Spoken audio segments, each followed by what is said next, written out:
out the two spacewalking astronauts to get them sort of out the door, but they have a whole day themselves of activities, so they'll be talking with Aki Hoshide on the inside. Today, though, we'll be following the intricate steps of today's spacewalk. Still monitoring the depressurization. It is a methodical and slow procedure, so we're very patiently waiting for that 5 psi mark. We still got about a little more than 1 psi to go. We're sitting at about 0.65 psi, so a couple more minutes until that's down, and then we'll hear the next steps to get these two spacewalkers out the door. TV1 has changed the TCV setting from 5 to 6. Copy, TCV 6, Koichi.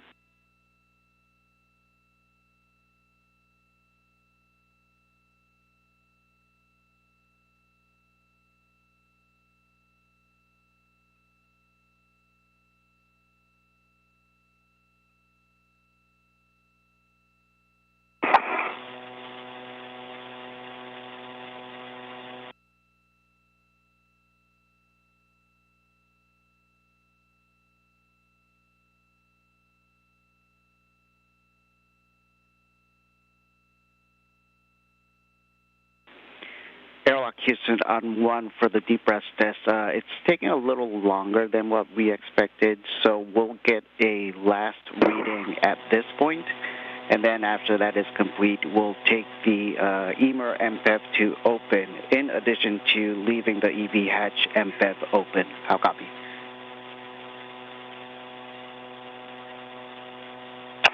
TV1 copies. TV2 copies. And IV copies. MBay reading is 28. And the gauge reading is 0.7.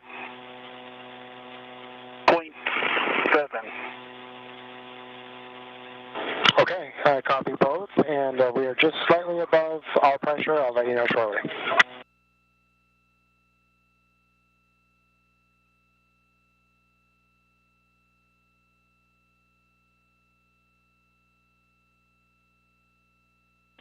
And Frank, we'll take your PCS reading right now, and then. Okay, Aki, I am showing 32.3. Okay, copy that, and then, yeah, you're doing it, so it's an action for you to open the emergency MPEV. Okay, emergency MPEV coming open.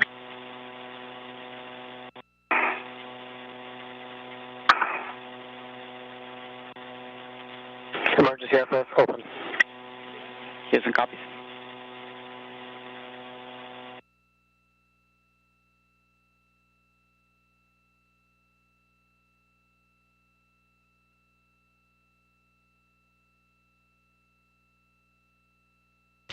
For those following along, we are monitoring the depressurization.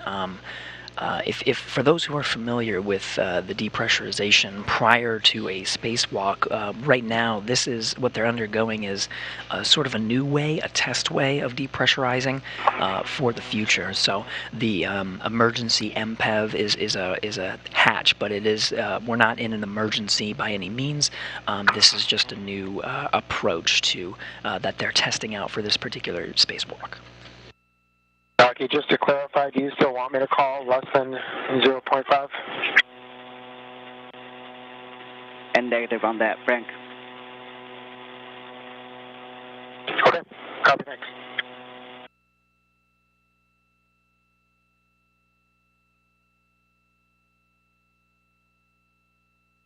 All right, so I think with that, that completes our duties as IV. Koichi and Duke, good luck. You guys are going to kill it out there. All right, have you back in. Great. Thank you, Frank and Josh. Josh and Frank, thanks so much. You guys are awesome. See you in a bit.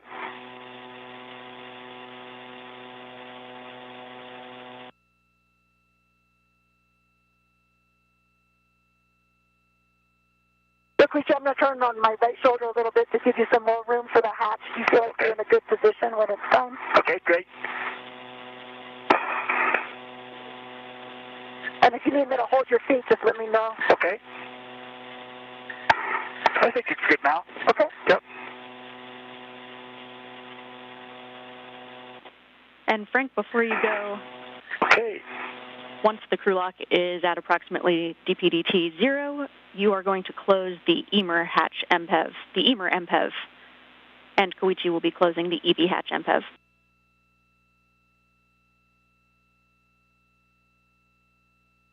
Copy, G. Yep, appreciate it. We're not going anywhere. We're going to watch these guys exit up that hatch. I figured. Yeah, the C90 copy. That's after we open the hatch, is that right? To close the EV NPEV. Sorry again, Koichi? Okay, so after hatch open, I close the EV NPEV valve, correct? That is correct, Koichi. Okay, copy that.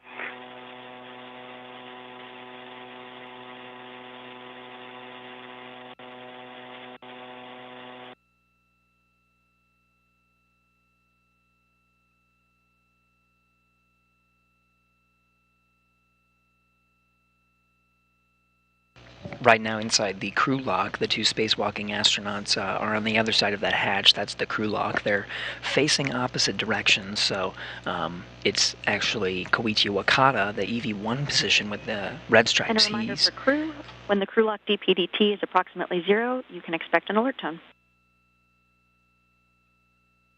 EV1 copy. EV2 copy.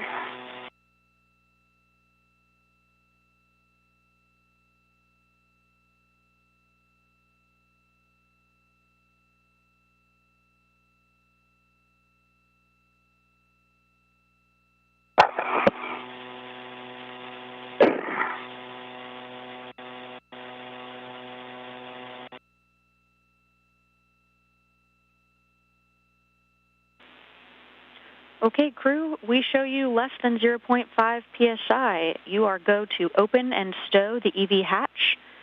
Koichi, you'll then close the EV hatch MPEV, and Frank, you'll close the emergency MPEV. EV1 copy. IV copies. Hey, Duke, I'm going to slide down a little bit. Okay.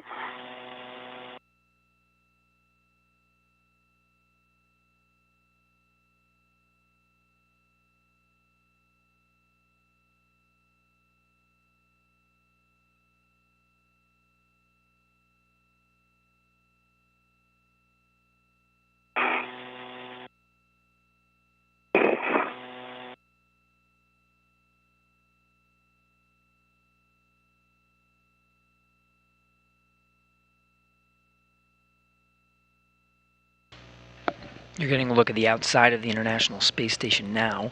The International Space Station in orbital nighttime, so it's being illuminated by the lights outside. Right now we're zoomed in on the hatch. The thermal cover is still covering the hatch, but we did get confirmation the hatch itself is open. Again, the official start time of the spacewalk does not occur until the astronauts switch to battery power.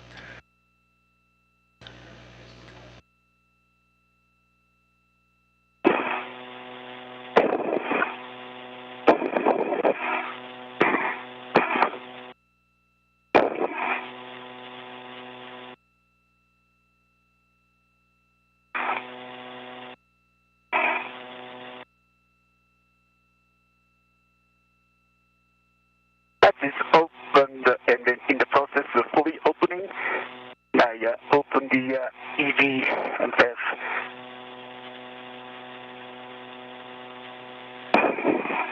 Just verifying, Koichi, we'd like you to close the EV hatch MPEV. Excuse me, I misspoke. It was EMER and FEV is closed now, and the hatch is open. Okay, copy. EV hatch is open and stowed, and the EV hatch MPEV is closed. That's a good feedback. And the emergency MPEV is also closed.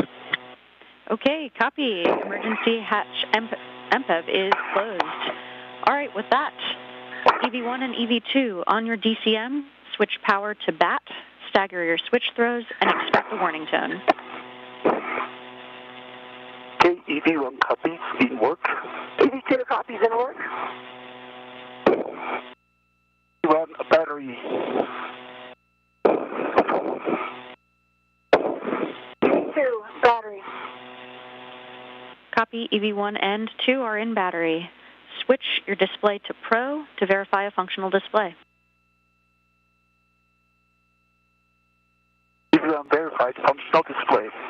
EV2 functional display. Copy. On the UIA, switch power for EV1 and 2 off and check that the LEDs for EV1 and 2, that's 4 LEDs total, are off. In work.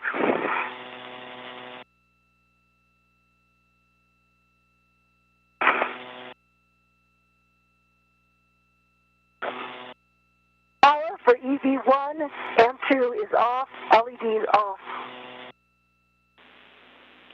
Copy. Disconnect your SCU from your DCM and install the DCM in its cover. EV1 copies in work. In work.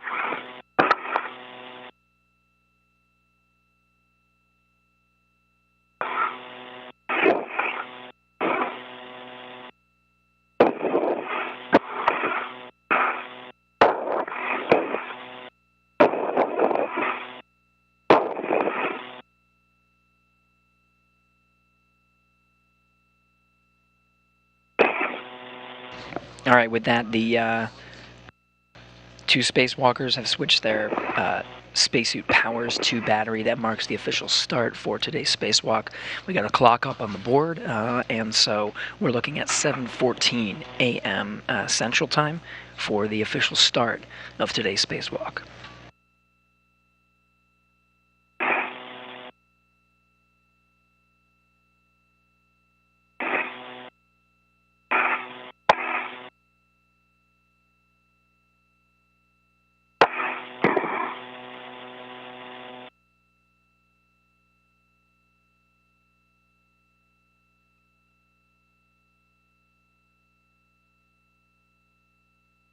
EV1 SCU is detached in the security of the pouch. EV2 disconnected and stowed. Okay, copy. Your SCUs are disconnected and stowed, and make sure you have your DCM cover installed. EV1 DCM cover installed. EV2 DCM cover is installed. Check. Depress pump man ISO valve closed.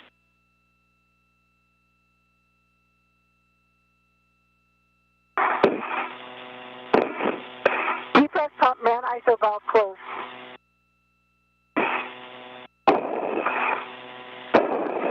Set your temperature control valve to max hot. EV1 in work. EV2 in work.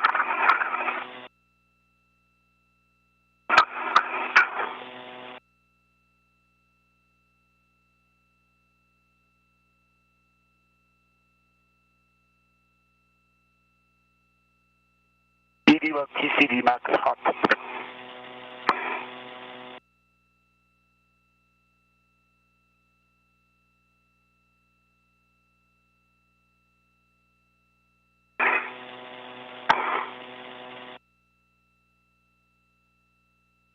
EV2 TCV max hot. Copy 1 and 2. Switch water on.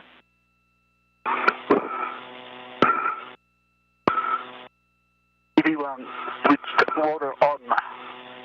EV2 water's on. Check DCM blank and bite is off. EV1 verified. EV2 verified. Set your temperature control valve as desired. Report to MCC and reminder to report all subsequent TCV changes. EV1 copies.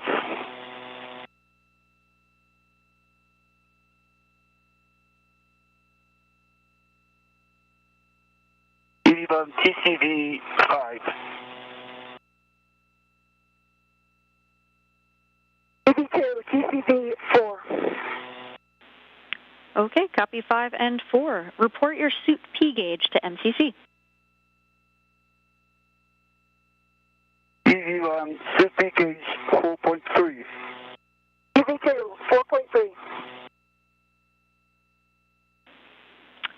Copy 4.3 for both of you. Set your visors as required. You'll be coming out into a night pass. EV1, copy. EV2.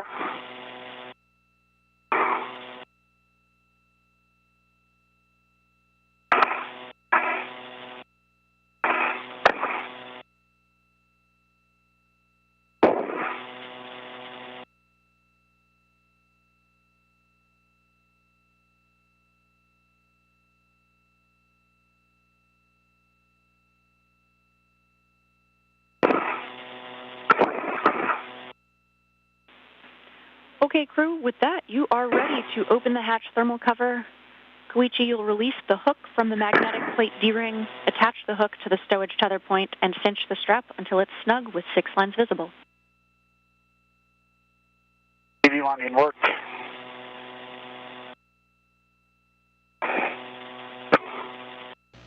Wakata now pushing the fabric thermal cover that's on the outside of the Kulak's hatch. You can see him pushing that sort of out of the way. The hatch is open. All the steps that they've been doing up to this point is really the closeout procedures for everything they've been working on for the depressurization, getting their suits ready. They've already checked their tethers. Right now, they'll push open the thermal hatch and they'll exit one at a time. Wakata first, since he's the one. To the stowage tether point, and I see 6 lights visible. Copy, Koichi. Koichi, you are go to egress the airlock. Once you've egressed, turn on your Heka. Duke, for you, you'll be retrieving the cable bag and prepping it to pass to Koichi once he's out.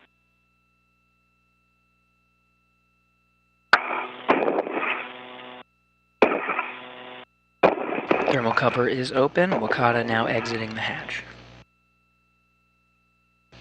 The Heka that was mentioned is the high-definition camera that's mounted on the spacesuit's helmet.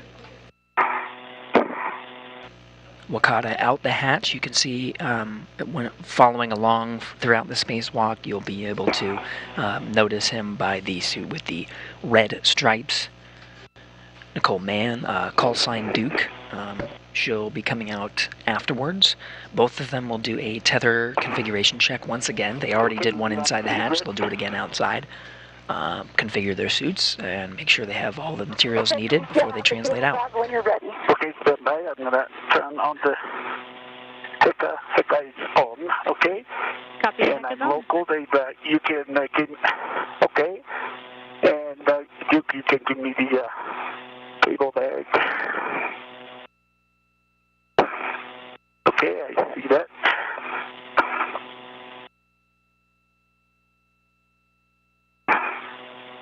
Okay, let me grab that.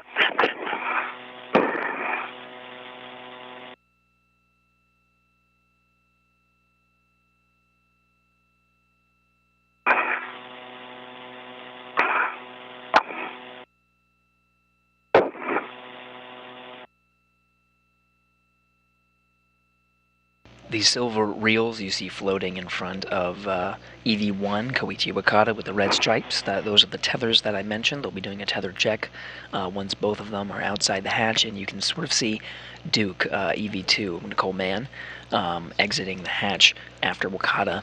They are in a night pass right now, although very soon they'll be seeing an orbital sunrise. In the VR key to the cable bag, I'm going to release the red. Okay, I'm ready for it. Okay, here we go. Okay, after that. Okay, you got it. Duke, you'll stow that RET on the airlock D-ring extender. And when you're ready, you can transfer the strut bag out to EV1. Red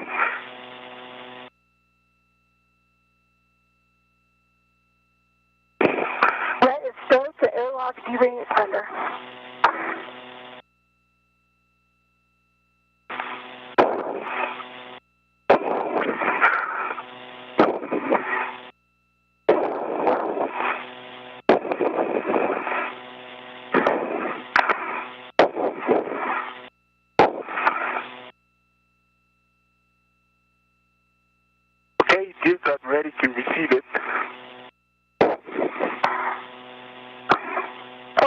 I'm positioning the strut bag like we talked about. Okay, so I'm going to come in a little bit to pull it out. Okay, I've got it up in the corner. Okay. And I'm trying to get the bottom end towards you. All right. Let me come in a little bit to grab it. Okay.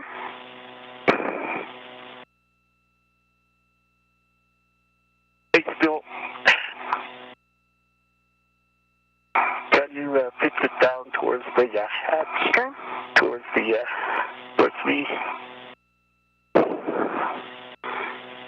Yeah, you need to go a little bit on the starboard side because it's a hang up on the hatch.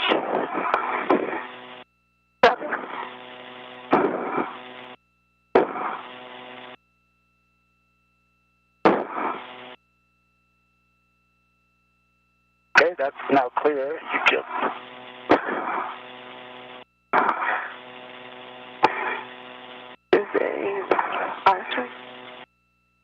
Right. That's a good direction, orientation. Okay, stand by. There's a little tangle here. Okay.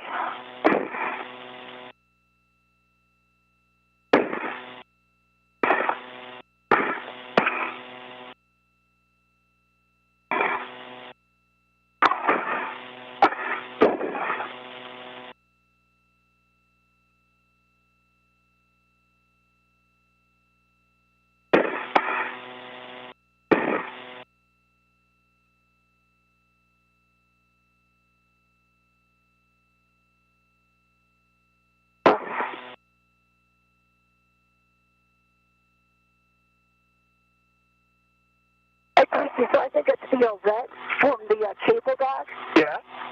And I'm going to show my left side, see if you can see it there. Okay, let me I check. think it got caught on my... Okay, wait, let's see if I need to check that. The VFT. Got it.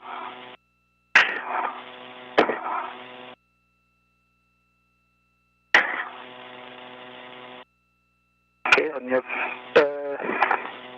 Okay, you see the ret from the cable bag? It's from the D-ring extender up to the top of the crew loft?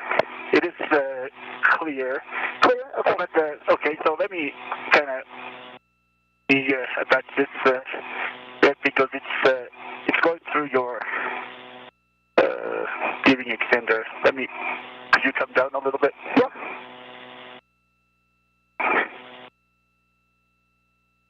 Get closer. Yep. For you. Yep. Yeah. Good direction, and then. Actually, I'm going to move that rat to the UIA because it's going to interfere, I think, with the cable back. So I'm going to move it from the airlock D-ring extender. Okay. This year. You want me to release this rat? Yes, please. Okay. Okay, it's going. And you can hand it to me. Okay. There you go. Got it. And then once I get it, let's double check it's clear. Yeah. Now I think I think now it's clear. You see that? I see it's clear, but it's going. Yeah, going through the cable bag. I don't think it's going through the. Is it going through the cable bag? I cannot see that. It's not going through the cable bag. Yeah, it's going through my safety tether and it's hung up on the cable bag. I'm going to release it again. Yeah. And then I'm just going to release it and let it go back to the hook. Yeah, I think it's good. I'll drop it when we come back. Right. Yeah, I think it's good. Okay, now it's clear. All right. Okay. So then you can get the shut bag. Yep. Shut back, sorry. Okay, I'll push it in. Right.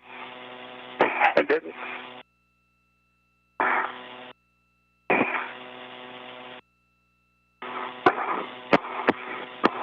Okay. All right. I am all the way towards the hatch here. Okay. Let me go in a little bit to grab it. And I'll try to put it down at you. Going down. Okay. A little more. Come down. Yeah, I grabbed the wrong side of the shut bag. Okay. So I'm going to pull it out. So I'm making some pitch. And then. Okay, that looks like it's coming nicely? Okay, yeah, it's coming nicely.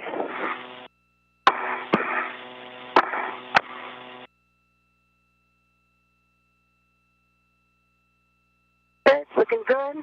Okay, looking good. Okay, I continue to pull it out.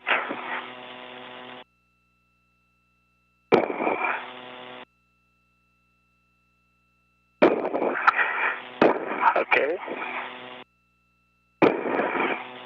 Okay, looking clear? yeah, it's clear. It's coming out nicely. All of this work that you're seeing right now is Wakata and Man, or call sign Duke, working together to get this very long bag out of the crew lock. This is really, of all the tools they're going to be bringing out to the work site, this is the star of the show. That bag contains the modification kit, flattened with all of the pieces necessary for them to construct it. Right now, this is a picture from a previous strut with an open bag. You can see all of the different components. Today, we'll be working on taking this and turning it into the fully constructed modification kit on the 1A channel. This is a very important piece of equipment that's going to be making its way with the astronauts. They're going to attach it to themselves as they move out to the work site today. On the top handrail of the crew lock. Copy that.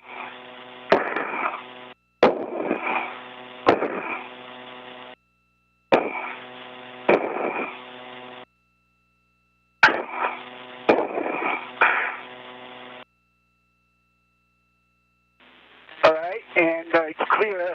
You can come out. Okay. Houston's following along, and we like the plan for that ret as well. You can leave it where it is. Okay.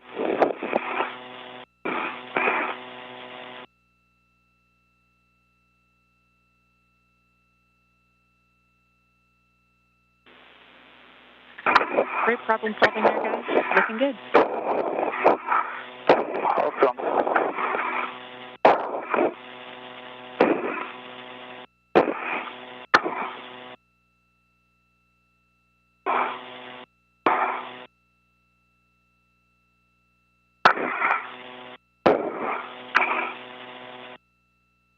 Okay, DT is coming out. Okay, and the strut bag is to your left, and you can just come down straight down.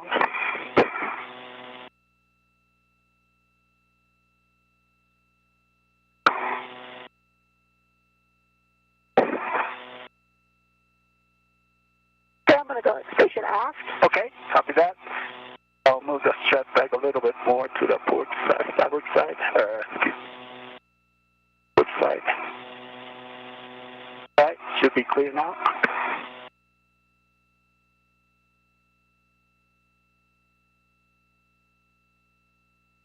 Okay, I've got a local down. Okay, looks good.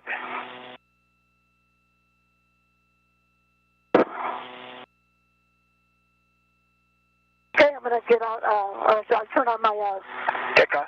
okay, and then I'll get the, Roger that. Strut bag. oh, Okay.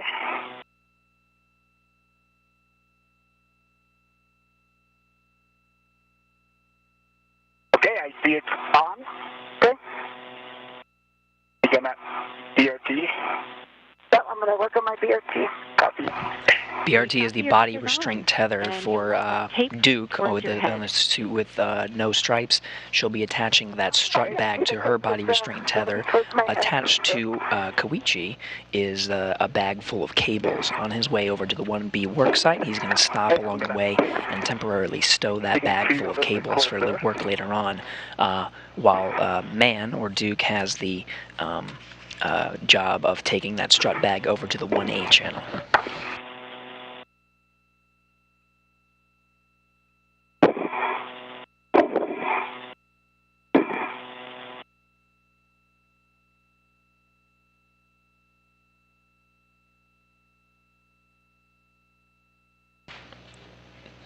What you'll hear when they talk to each other, they'll be doing buddy checks and saying how each other's spacesuit looks and reporting that to each other. They do have some procedures to make sure all of their suit components are in a good spot before they actually translate or move over. The sun is coming up. I'm going to get my visor down. Yep, my visor advisory is down too.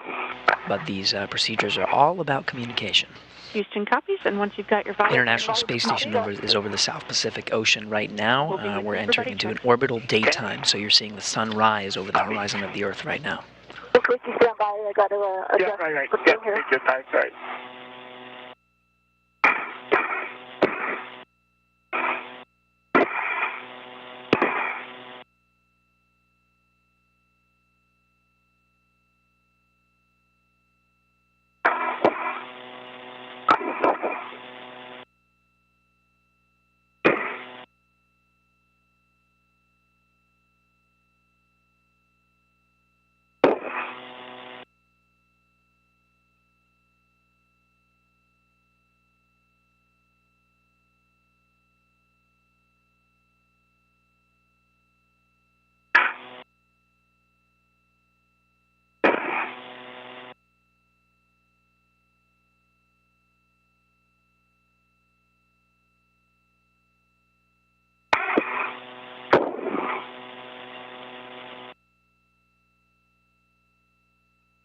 Okay, so your umbilical is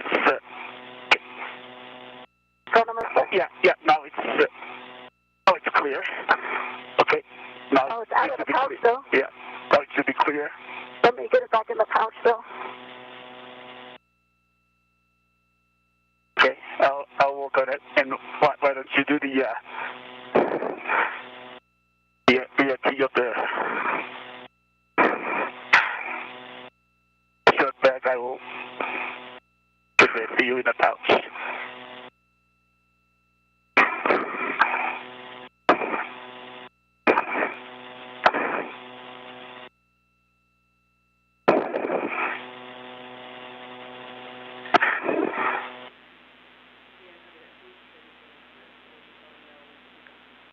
And thank you, crew. We appreciate you taking care of the SCU. It does need to go back in its pouch. We appreciate it.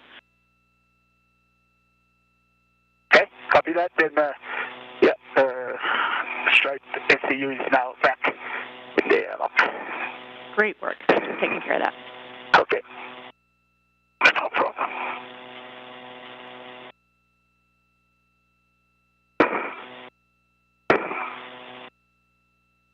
All right, Duke.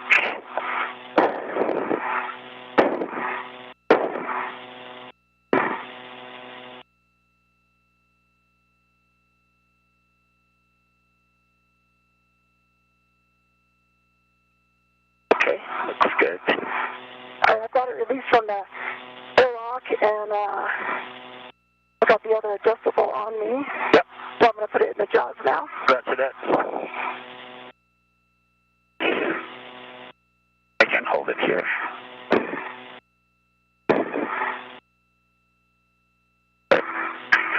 And it needs to say that lines needs to be towards my head. Towards your head, yeah. The tape towards your head.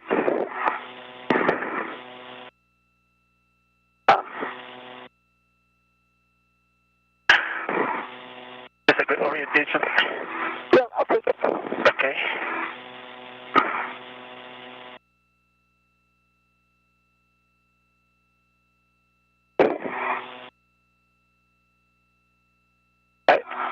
Okay, I have to shut back on my BRT. Jaws are closed, paddles are out. Okay. I'm going to tighten up my joints, and then You do the body check after that.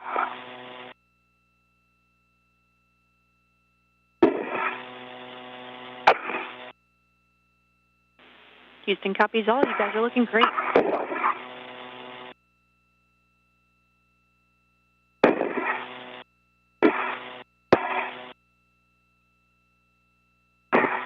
okay, I'm ready for a text when you are. Okay, so could you move up your camera a little bit up so that I can see the any workstation tab up? Yep. I can see that. Just a moment. Okay, I see two mini workstation tabs are up. BRT tab is up. And I see HECA green LED on, WBS green and LED on. And I see both safer handles. Let me check if the left side is down.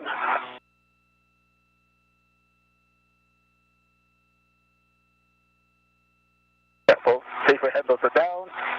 And I don't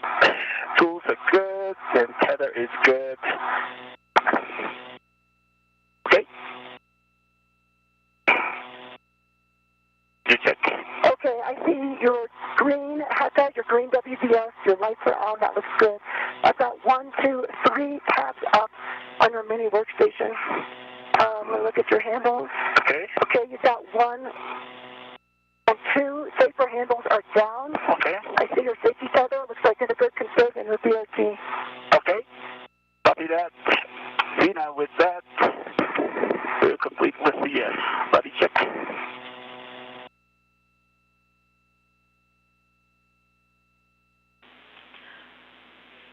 Okay, crew, we'll take a baseline HAP from both of you. Hey, Zena on the happy eye.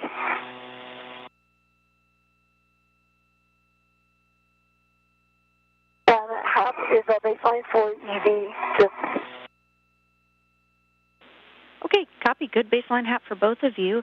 You can take a couple minutes here to do some translation adaptation. So play around with your body, rotation, pitch, yaw, roll, various hand grips, translation without rotation, and try attaching a local tether and releasing both hands.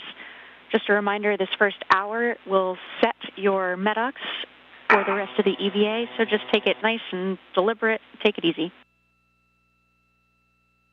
Zero copy. Copy.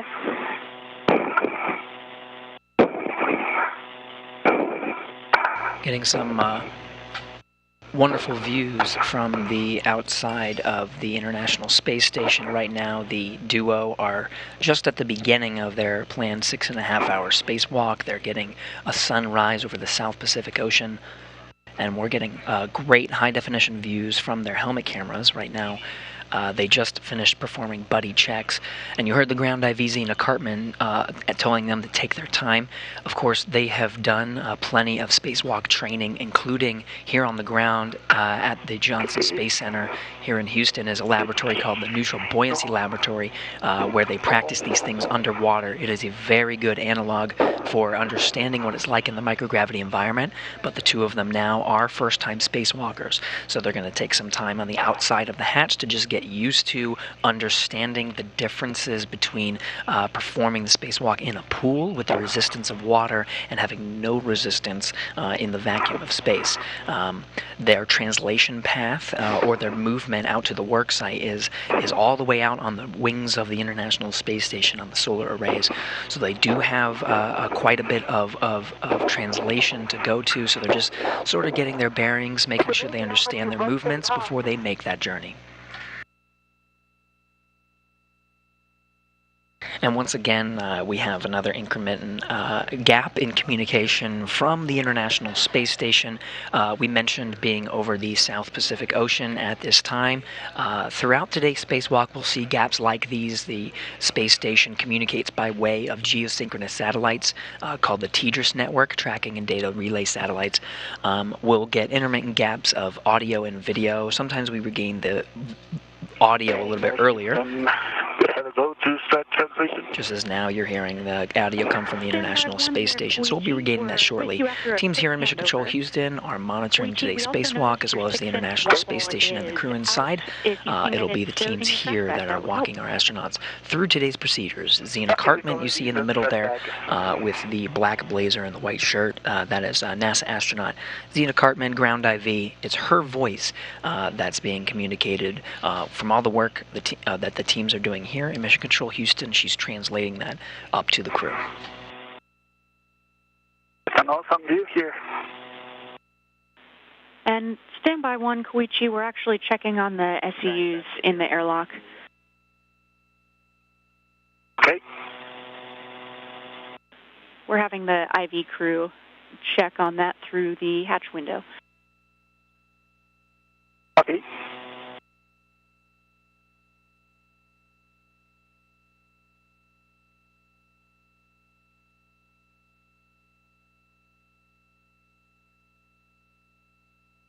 Koichi, just for your awareness, on your left side, your tethers are over the top of the BRT. It's going to be a problem just when you, after you get that bag off. It's going to... Yes, I understand that. Yeah, okay. I see that. Thanks. That's a good check.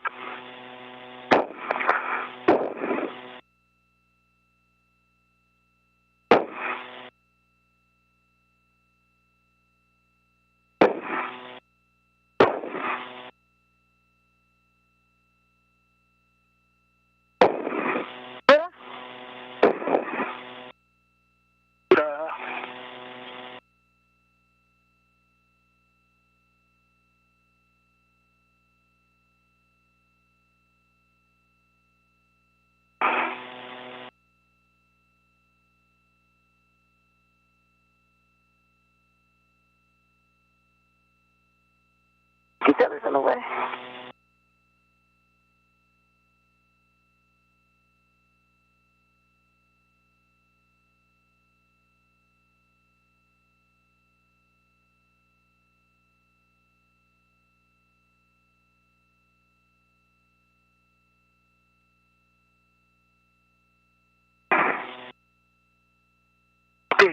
Good.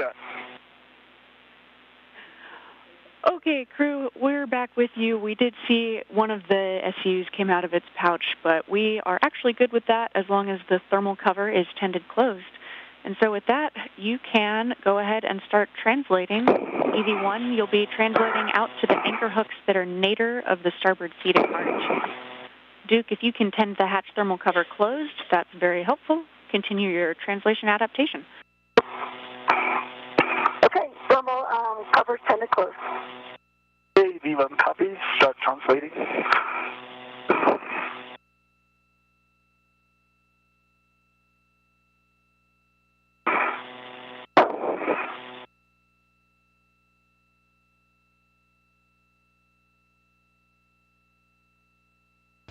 And the journey begins now that they've done all that they can on the outside of the airlock's hatch, getting all of their tools, attaching it to their body restraint tether, making sure their tethers are in a good configuration, sort of doing an adaptation. Now we're following Koichi Wakata with the high-definition camera, and he's translating or moving out to the work site, so he's going to begin his journey out. Copy.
You guys are looking great. And just a reminder as you translate to also keep your cable bags and strap bags in your scan so that they don't hit anything either.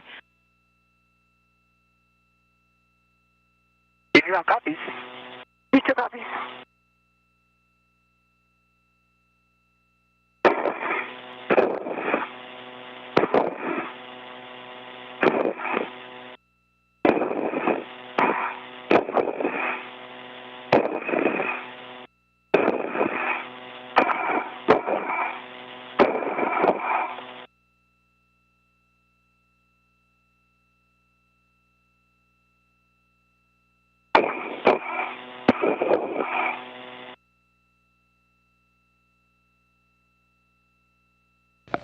For those just tuning in, we're following along by way of the helmet camera of Koichi Wakata.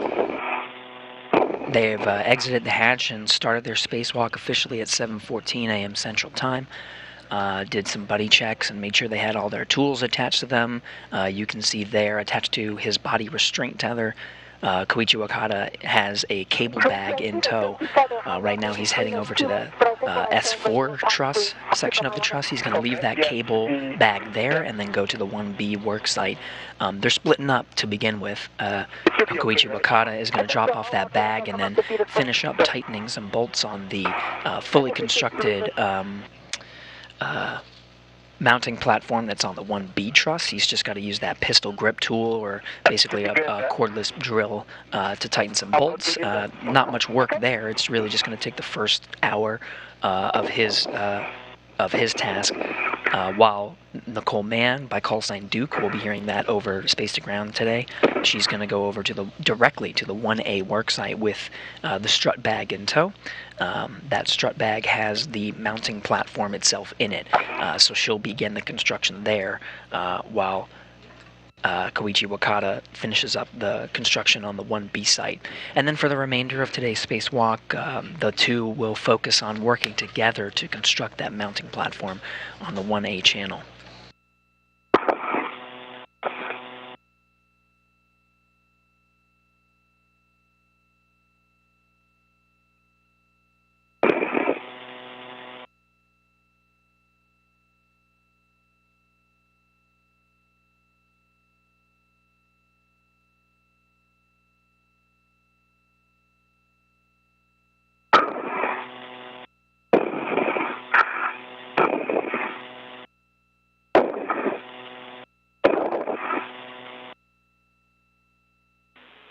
Looking good, Koichi. You'll be keeping eyes out for S3 handrail 3011 for your antenna.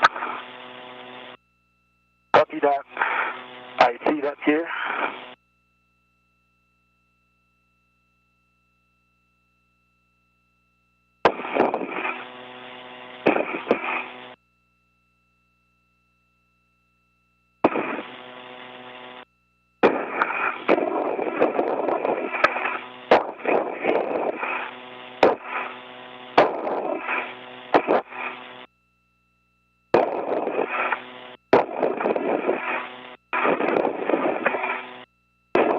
In the middle of the frame there, you can see a digital camera.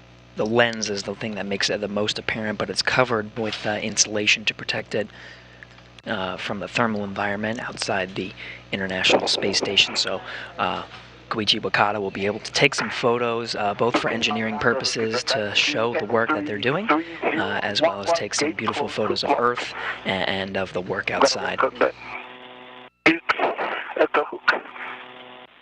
Copy, Koichi. And that's S1 handrail 3217.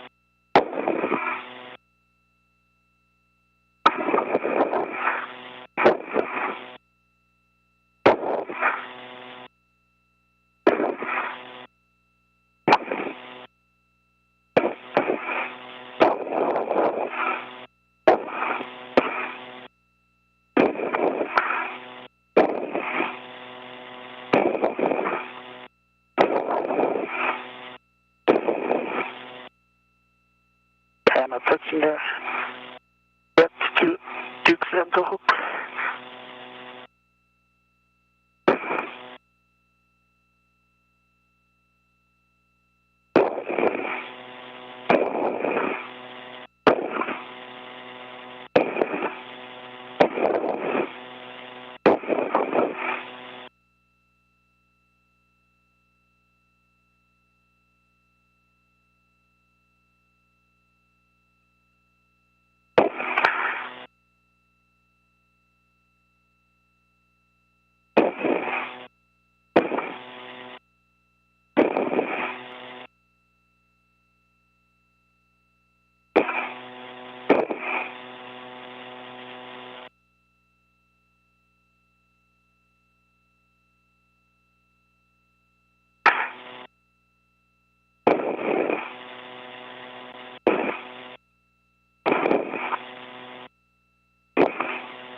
Okay, Duke's anchor hook is attached to S1 3217, gate closed, hook locked, and Duke, we have a go to release your waste cutter from the airlock community center. Copy, in work. Houston, copy is looking good.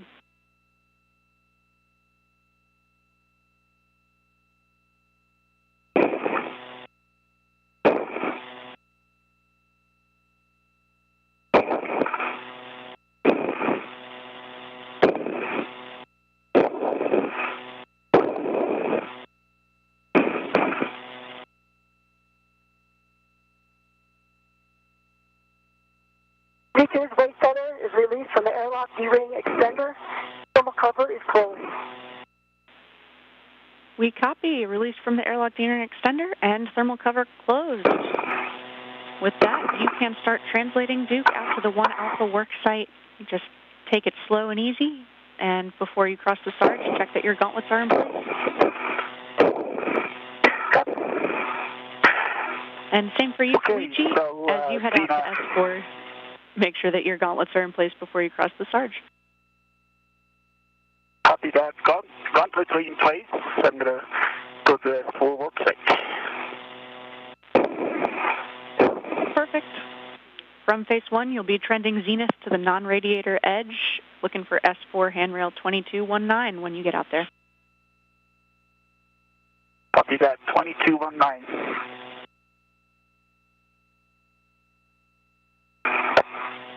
Okay, safety tethers in good config.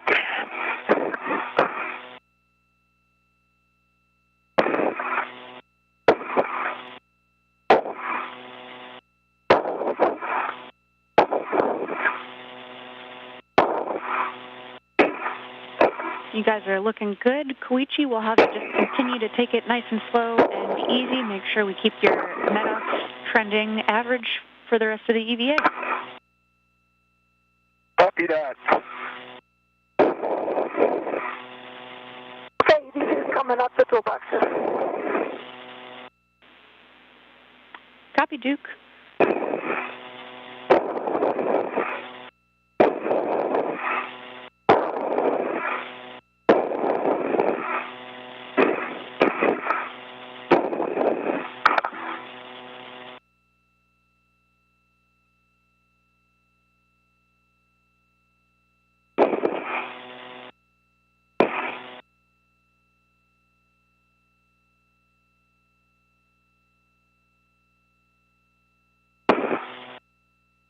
For those following along, you're seeing a split screen here from the high-definition helmet cameras on both of our spacewalkers today. Koichi Wakata making his way out to the 1B channel. He's going to stop along the way, and he's got a cable bag in tow on his body restraint tether. And has some of the cables for some of the secondary work as well as GoPros, some of the other tools and materials that they need for the non-primary work that they're doing, while Nicole Mann, or call sign Duke, has the strut bag. That's the primary thing that they're doing. Nicole Mann just finished up her work. That she had to make sure the thermal cover on the EVA hatch was closed and make sure there's no thermal fluctuation inside of the crew lock where they just exited to begin today's spacewalk. Both of them now translating or moving out to their respective work sites.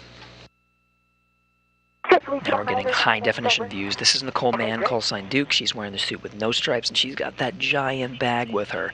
That's the strut bag that has the mounting platform that they're going to be installing today. Both of them will be working on the 1A channel. Koichi Wakata's got to make a stop first to work on the 1B, but Nicole Mann's going to get started right away, so she's got that bag in tow. She'll be able to unbuckle some of the straps that are holding those components in place, retrieve some of the materials, and they'll be installing it one at a time. The ground teams have plenty of experience with this type of work. This will be the 6th modification kit, the 6th time that we've used these struts to attach to a mast canister.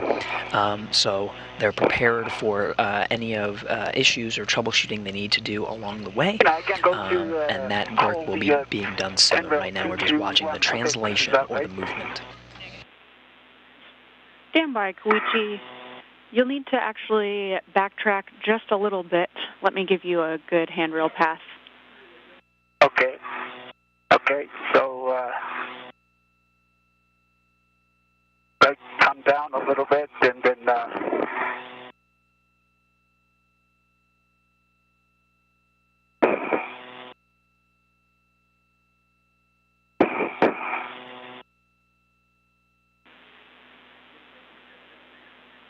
Koichi, you're doing a good thing. You can head outboard from there. That was a good move going towards your feet. Okay, 2219 is what I have. Do I keep going? That's perfect. You'll be pausing here to stow the cable bag. So this is the inboard non-radiator corner. So that will be on handrails 2219 and 2215 using integral tethers with the handrail toward the radiator. Okay. Okay, copy that. I see them. Actually, that was really close.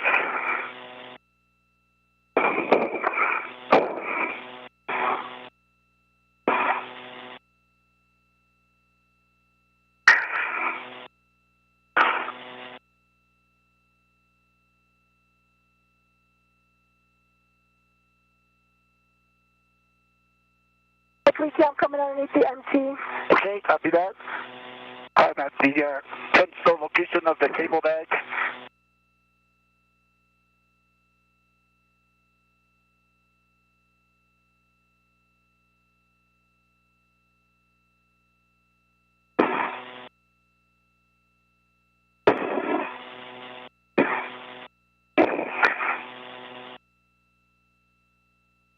So, Zena, the 10-stow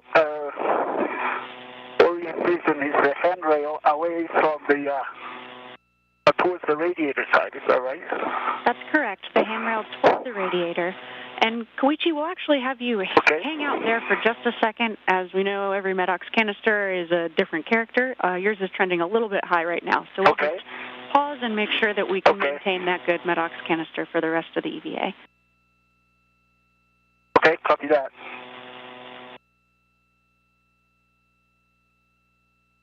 Koichi, I'm passing our anchor hooks. They look good. Okay. Thanks.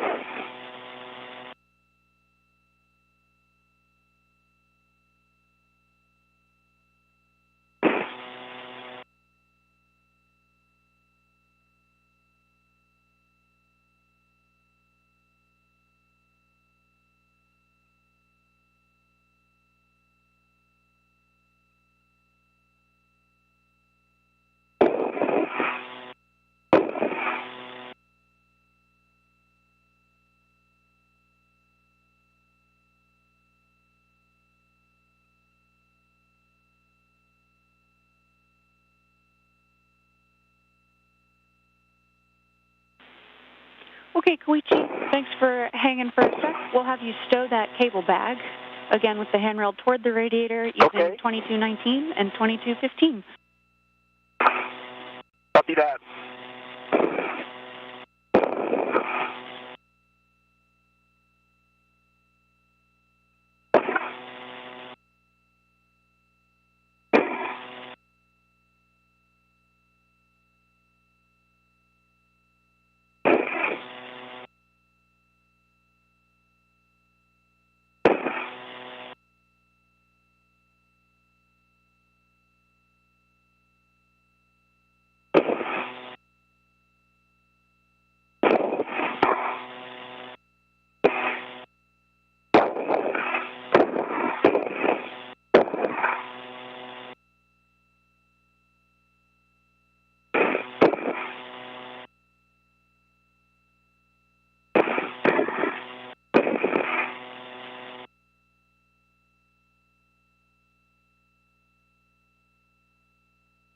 Koichi, I'm just off of your right side. Okay, copy. We see you both. Looks like you've got good eyes on for deconfliction. Hey, Zena, my gauntlets are down. Copy, gauntlets down, Duke.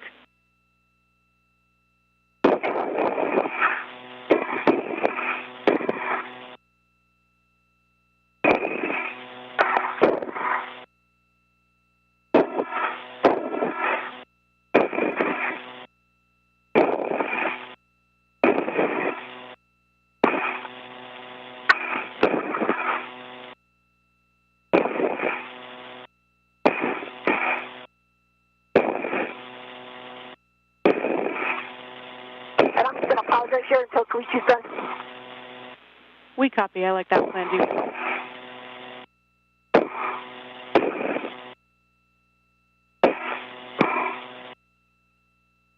Okay, cable bag is attached to handrail 2219 and 2215 with the handrail towards the radiator. That's perfect. Good config. With that, you can fair lead on X4 handrail 2219. And we'll have you translate out to your green hook location. This will be outboard toward the S5, S6 interface, and then over the A-frame to the Zenith non-radiator side. And just a reminder to take it really nice and slow and easy. We've got that trending high Maddox canister, so just take your time. I'll do that.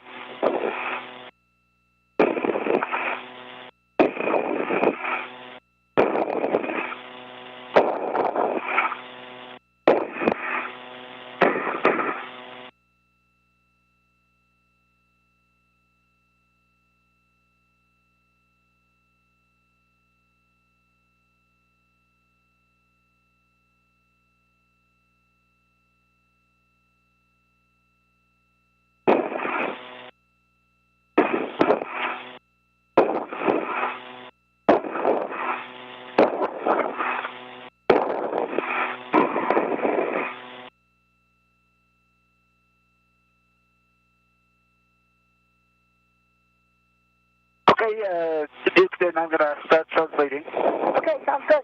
Okay.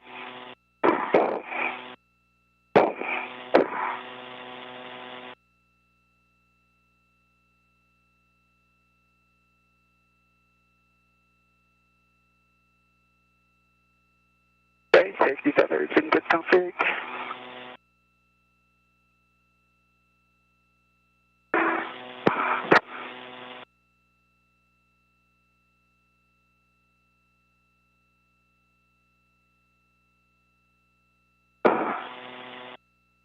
Okay, Zena, I'm going to continue upwards. Copy, Duke. You'll be following the keel side non-radiator edge, following handrail 2219, and continuing outboard to 2231.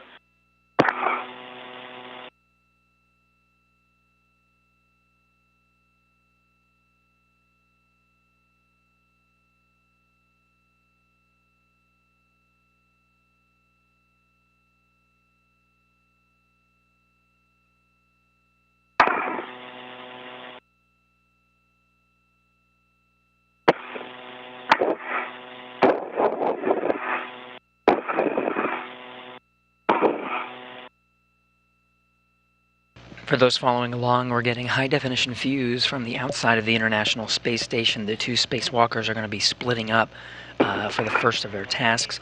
Koichi Wakata translating over to the 1B work site. He had a cable bag in tow along the way and stored it in a location so they can easily access it later. There's some materials in there they need for some future work that's later in the timeline. For now, though, Koichi Wakata really only needs his pistol grip tool.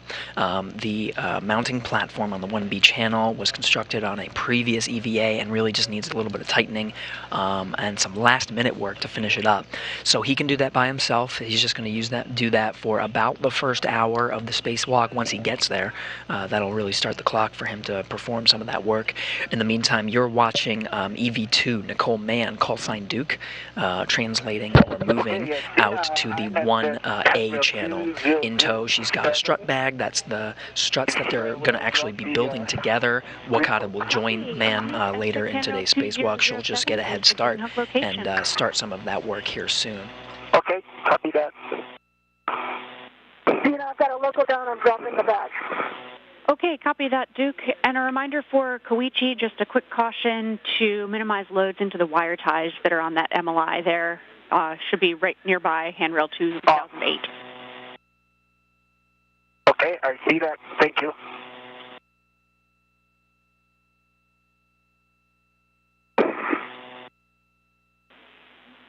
Duke, for you, you're stowing that strut bag, as you know, I'm sure, on the outboard non-radiator corner of the IEA. Looking for handrails 2222, 2236, and 2251, but that's also up to your prerogative a little bit. You want the tape towards the mass canister and handrail toward the radiator. Copy.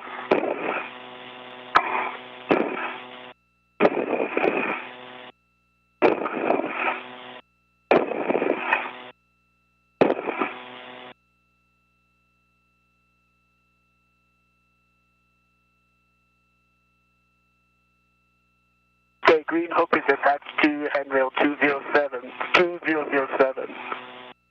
Okay, copy. Green hook is down. With that, you can translate out toward the 1 Bravo mast canister. And reminder that at the 1 Bravo IEA, you'll be crossing to the radiator side. So follow S6 handrail 2032. Copy 2032. Okay, I got one tether down for the bag. I'm releasing my BRT and BRT route.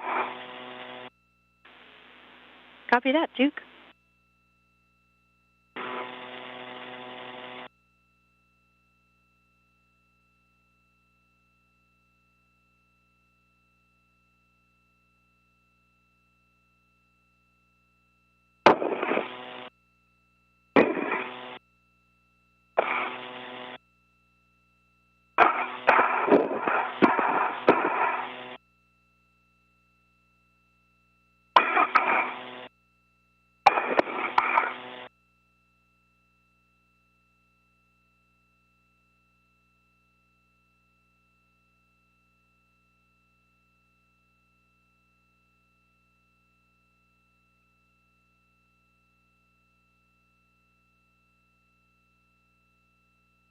Okay, Gina, I'm at 2060 at the 6.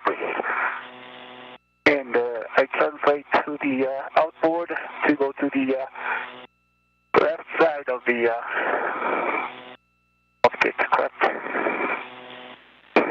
Yeah, you'll be crossing to the radiator side, and on the radiator side, heading outboard to the mast canister.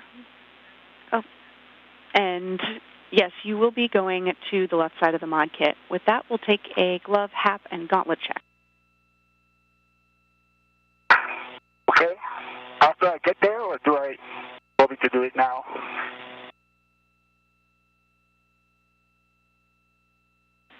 Gloves are good. Hap is dry. Copy. Good gloves and hap. And we also see that your gauntlets are down. Can I keep translating? Yes, you can. Okay, copy that. I got 2236 and 2251 for the bag, and I'm going to get one more. Copy, Duke.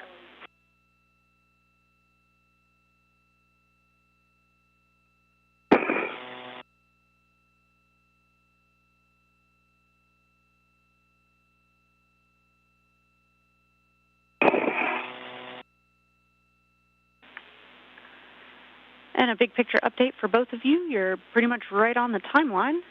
And our limiting consumable right now is Medox with a 630 PET. Copy. So that's a good report from the ground IV, Xena Cardman. Along the way, the teams continue to monitor the progress through the procedures, as well as something called limiting consumables. The spacesuits that they're wearing has everything they need in terms of life support. It provides the pressure, the air, it provides water, it also provides battery power. Everything is portable as they do this work outside of the International Space Station. Now an hour into today's spacewalk, we planned for 6.5 hours. Everything seems to be on track in terms of the timeline and the limiting consumables. They'll continue to monitor this throughout as it could fluctuate, but right now we're looking good. Until it's fully installed. See that I am translated up on the 2097 handrail on the canister, and I'm at the left side. That's perfect. I got the back down also on 2227. I'm going to head in to get the APFR.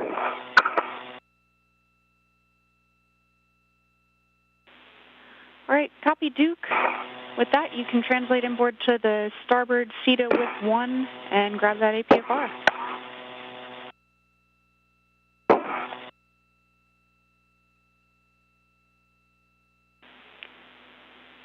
Koichi, for you, once you're at the left collar bolts, you'll be going outboard under the VGA platform on the broom.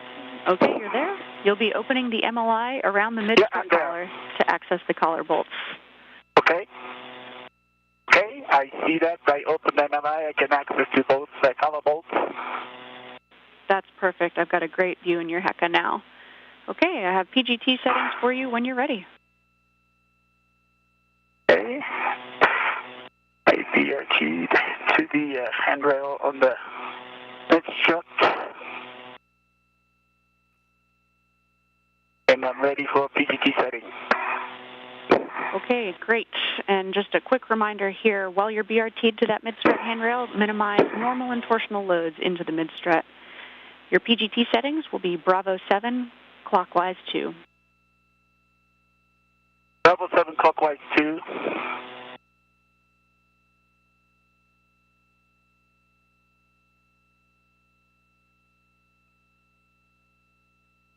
So right now, Koichi Wakata is at the work site of the 1B channel. You can sort of see these struts on the right side of the mast canister. That's taking up most of the center of the flame there. The mounting platform on the 1B channel is constructed. He's got the pistol grip tool, basically a cordless power drill. They have cordless. They have the torque settings programmed into the tool, so they know exactly how much torque to work onto the various parts of the struts.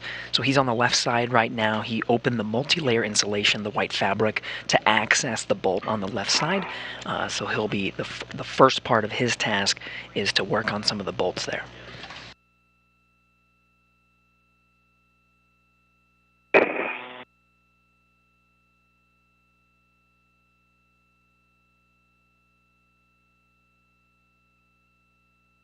And Vina, what's the approximate turn on the Okay, Koichi, you'll be those two bolts? driving M29 and M30 to torque. We're expecting about 4 to 6 turns, looking for turn count, torque, and green light. Copy that. 4 to 6 turns expected.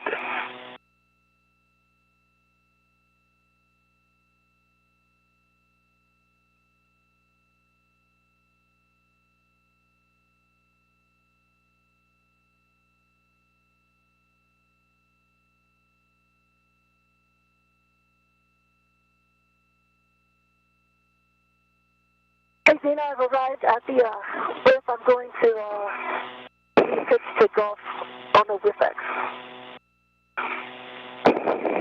Copy that, Duke.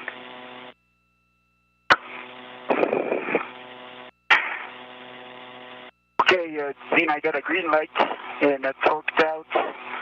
And I see torque is 25.5.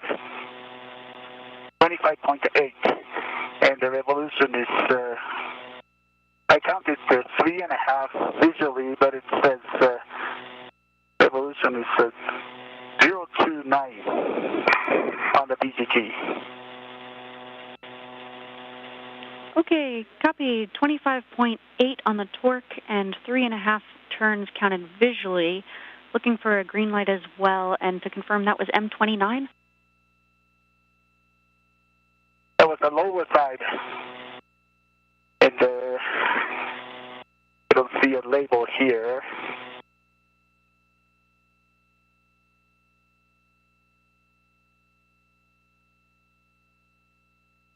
All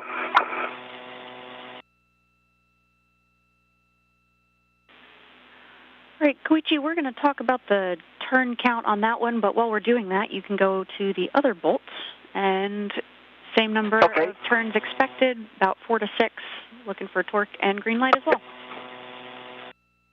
Okay, copy.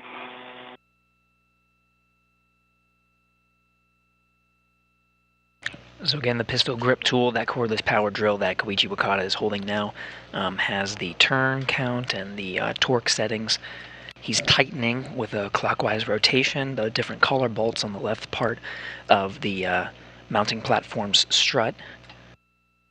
He tightened one, and as the ground teams assess that collar bolt settings, he'll be working on the next. Copy, Golf and knob popped out. You can retrieve the WIFX and APFR and stow it on your BRT when you're ready, and translate out to S4. Inward. Inward.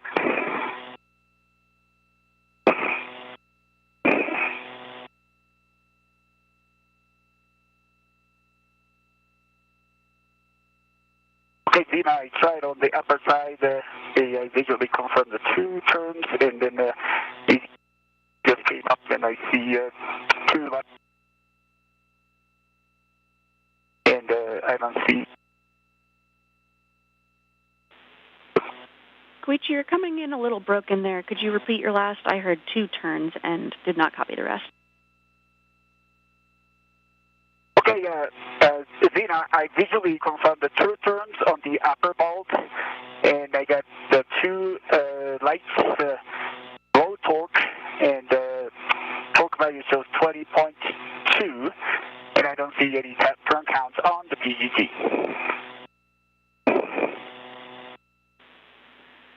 Copy that, Koichi. We'll have you try that bolt again. Just make sure you're in a good body position for leverage on that PGT, and we'll have you hit the upper bolt one more time. Okay, copy that.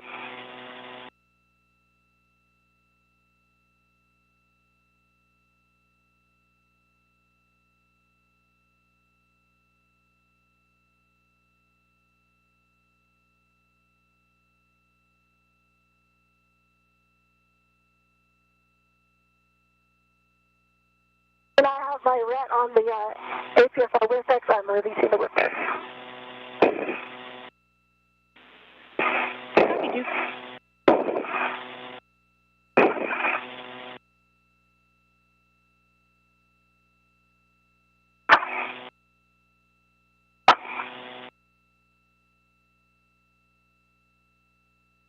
Okay, visually another a little over 1 turn. I got a green light and torqued out in the torque value 25.5. And the turn count is 1.42. Okay.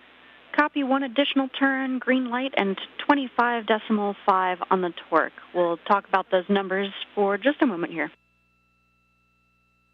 Okay.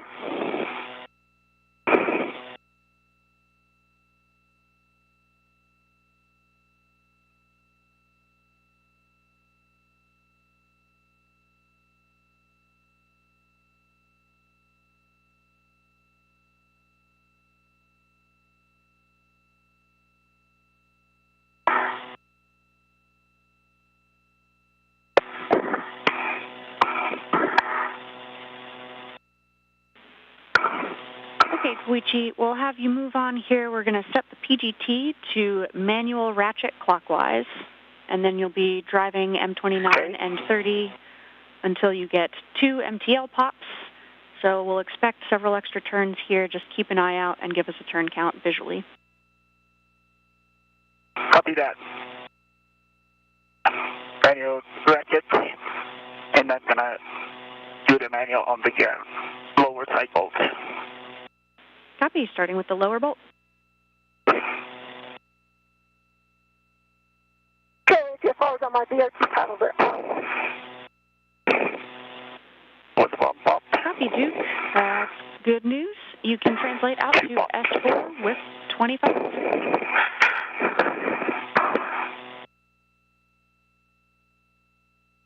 Okay, on the lower bolt, 2 pops, and the bolt turn is approximately 90 degrees, a quarter of a turn.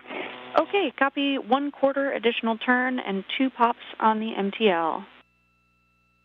That's a good beat. Okay, Koichi, we're going to talk about that bolt, but meanwhile you can go to the upper bolt and do the same thing in manual ratchet. Copy that.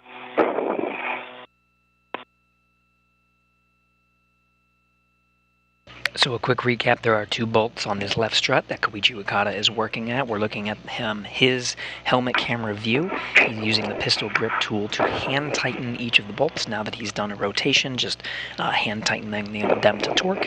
In the meantime, Nicole Mann is on the other work site. She's preparing and grabbing the materials she needs, including a work restraint, to start constructing the mounting platform.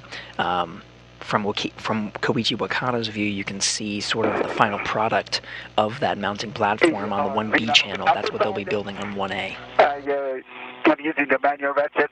It's rotated about half a turn, and still it does not pop.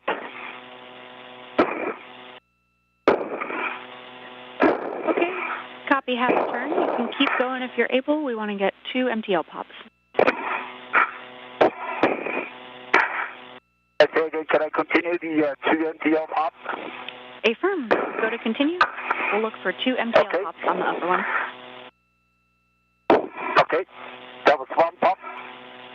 Okay, 2 pops complete on the upper bolt.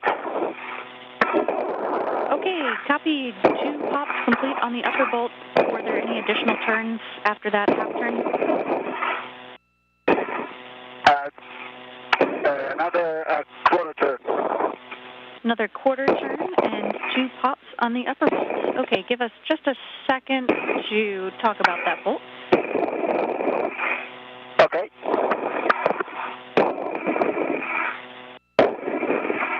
And while we give the MER and EVA a moment to talk about that, you can just hang out, take some photos for your awareness. Your met rate is looking really good right now, looking a lot better.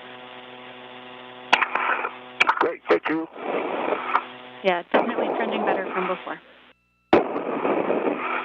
Awesome.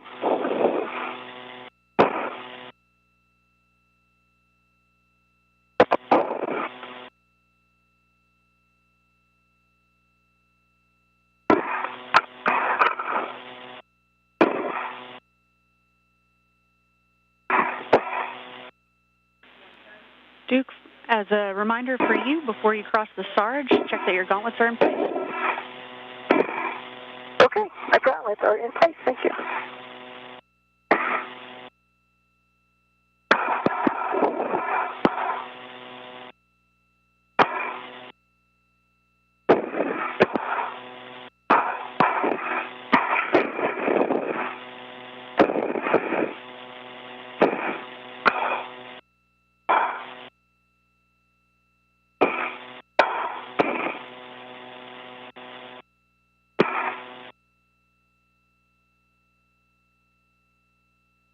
Another intermittent gap in communications from the International Space Station. The teams here in Houston's Mission Control are overseeing the spacewalk for today. 2 spacewalking astronauts, Koichi Wakata and Nicole Mann, working on upgrades to the power channel and some of the prep work needed for the arrival of IROSAs, or International Space Station Rollout Solar Arrays, later this summer. They'll be working on 2 mounting platforms, one on the 1B channel and another on the 1A. Koichi Wakata is already at the 1B channel, tightening some bolts as part of the final steps to make sure that mounting platform is secure. It's expected that that's going to take just the first hour or so of the spacewalk, and he's already getting on a great timeline for getting that work done. Which is great news. So if you haven't already, you can set your PGT back to motor and stow it. Then close the MLI to cover the power bolts.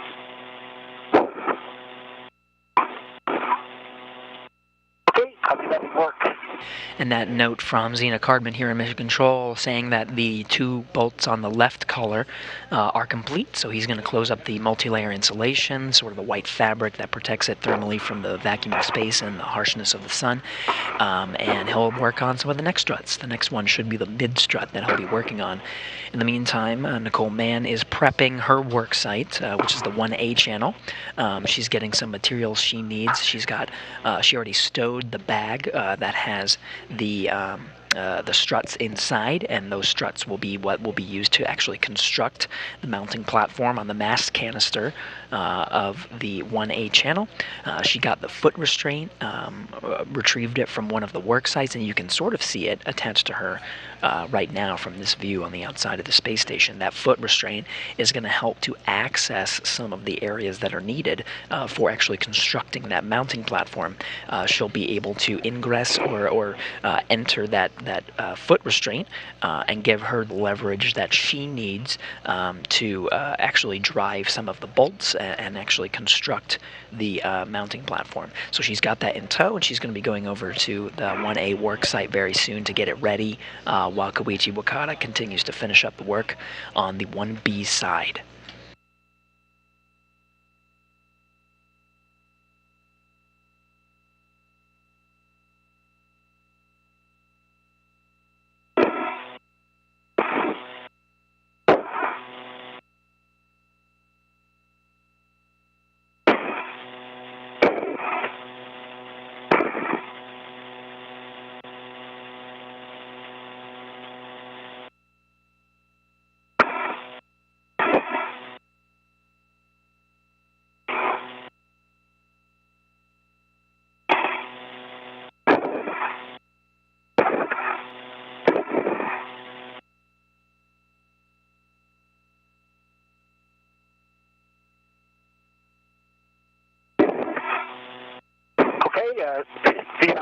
whenever I cover is put it back, put the back on the cover bolts.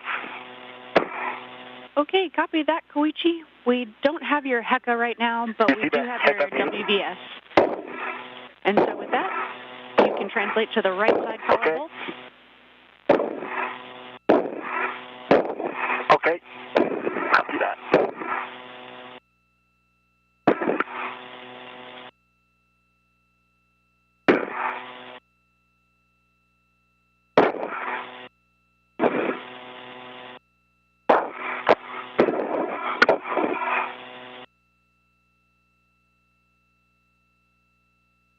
Okay, Zena, I'm going to put this in risk 25 with a clocking of 6. Good work, Duke. Clocking of 6. I'm tracking golf is already set, and let me know when you're ready for the extension. Copy. And of course, we'll be looking for black on black with a good pull test as well.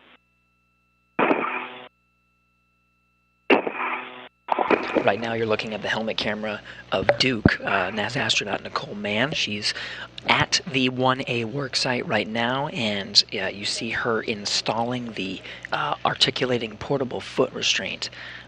This foot restraint has the ability to have some settings to angle the foot restraint so that it can reach predetermined marks that are needed for the upcoming work to actually install some of the struts. So she's installing that right now. She's going to check the settings on the articulating portable foot restraint, make sure it's really at the right angle so that she can access some of the first bolts and areas that she needs to access for some of the upcoming work. And a heads up, you guys will be flying over Japan in a couple minutes. Wave hello for us. Awesome. Thank you.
I got a clocking of 6 with a good pull test.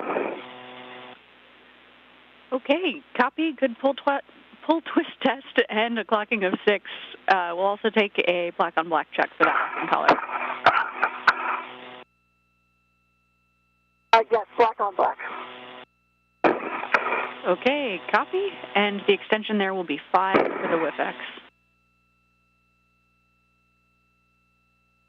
Copy.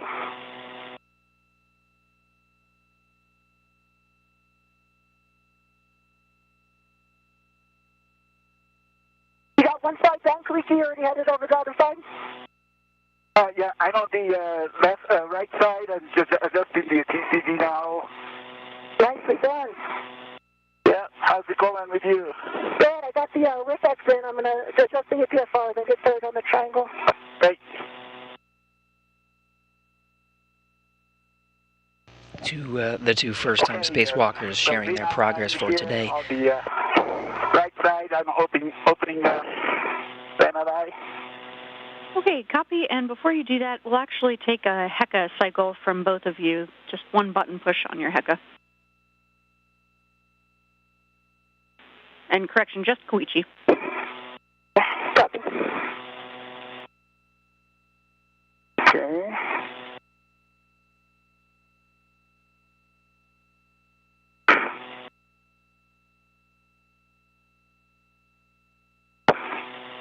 Okay, HECA should be on now.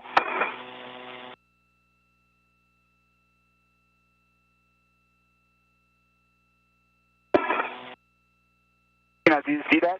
We copy that, Koichi. It'll probably take us about a minute before we see any change here. But for now, we hear that you are in place. You can open the MLI around the mid-strut collar to access those bolts, M25 and M26. Okay. And I'll have PGT settings when you're ready. Okay, copy that. Okay, stand by.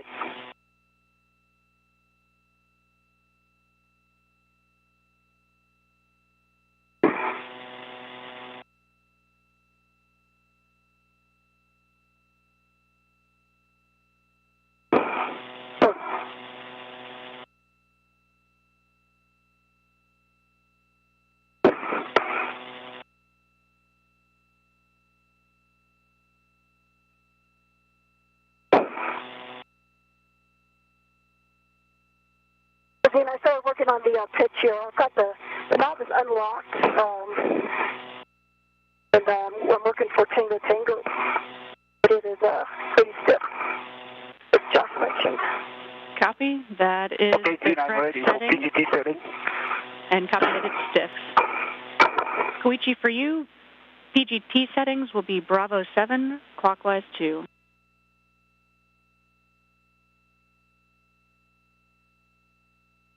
Okay, Zena, you're cut off. It's a Bravo 7, clockwise 2, is that correct? Affirm, Bravo 7, clockwise 2.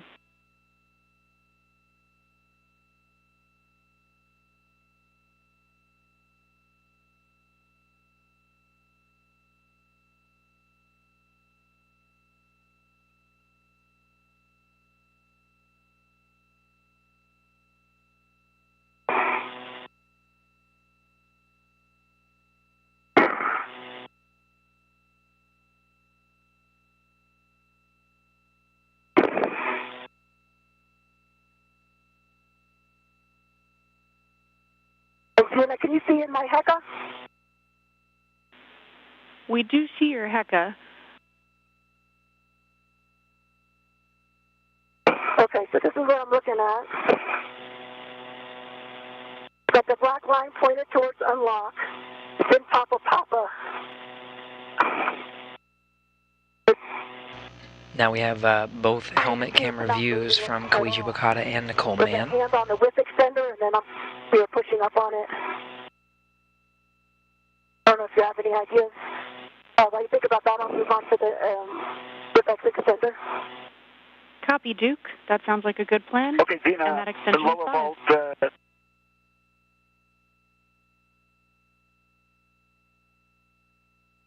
Zena, I got a lower bolt, green light of PGT 25.4, it counts 4.14 turns. Correction, 4.79 turns.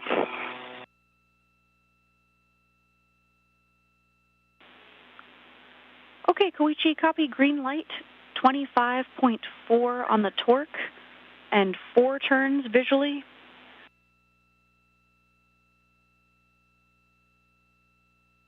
That's correct, and then the PGT shows 4.79 turns. Copy, Koichi. You can go to M26 now. This is the other bolt.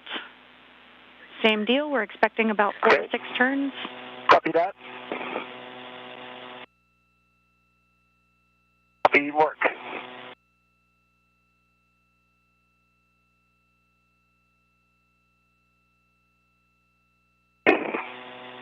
Okay, please, Zena, as we talked about, I'm going to move on to the triangle until Koichi gets here so we can work together on that pitch.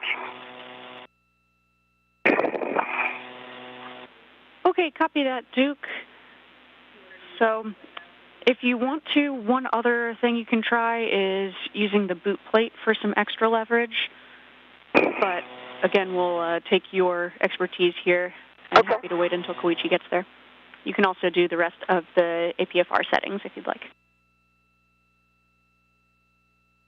So a quick recap of where we are. We're seeing both the helmet cameras of Koichi Bukata and Duke. On the left, Koichi Bukata working on the mid-strut. There's various components of the mounting platform. He's asking for the settings that are needed on his cordless power drill to drive some of the bolts.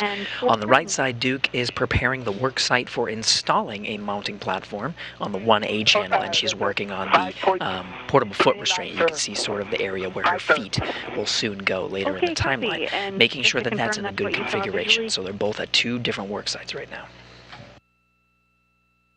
Visually, it's more than 4.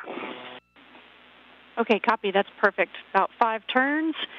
With that, you can set your PGT to manual ratchet clockwise, and you'll be torquing both of those bolts. Looking for any additional turns, report those to us, and 2 MTL pops on each. See that?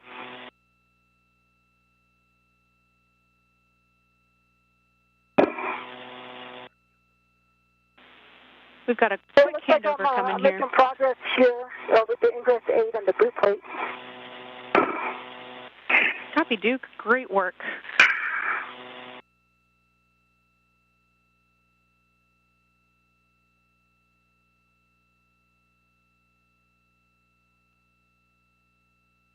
So same as he did with the left strut. On the mid strut, Koichi Wakata is first using the pistol grip tool to drive with the tool itself, followed by some manual ratcheting to finalize the torque on each of the bolts. So right now he's working on that mid strut. And then once again we're in a handover period, so we're going to temporarily lose some of the video and audio from the space station. Regaining audio first, it seems like we're getting some sounds from the space station. Back with you guys after a quick handover. Koichi, we were tracking you were in manual ratchet, but have not heard the report yet. And Duke, we're tracking you're working on the APF. Okay. Okay, so Zena, on the lower side bolt, I got 2 pops on the manual ratchet, another quarter turn. Copy. 2 pops, additional quarter turn on the lower bolt. And the upper bolt is the same. 2 pops I got and additional quarter turn.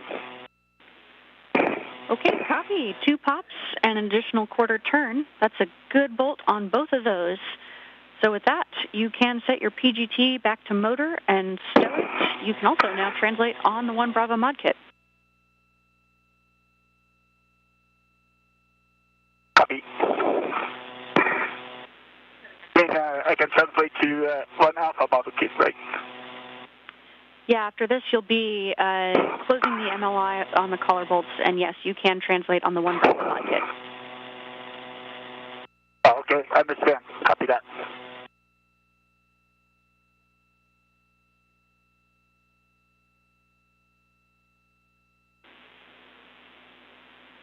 Duke, if you feel like that APFR is behaving, you can feel free to continue work on it, but we can also have you pause and head to the upper triangle and wait for Koichi to get over there. Okay, so I've got it in Tango. I'm just trying to get that knob locked. It's about halfway there. Tough times.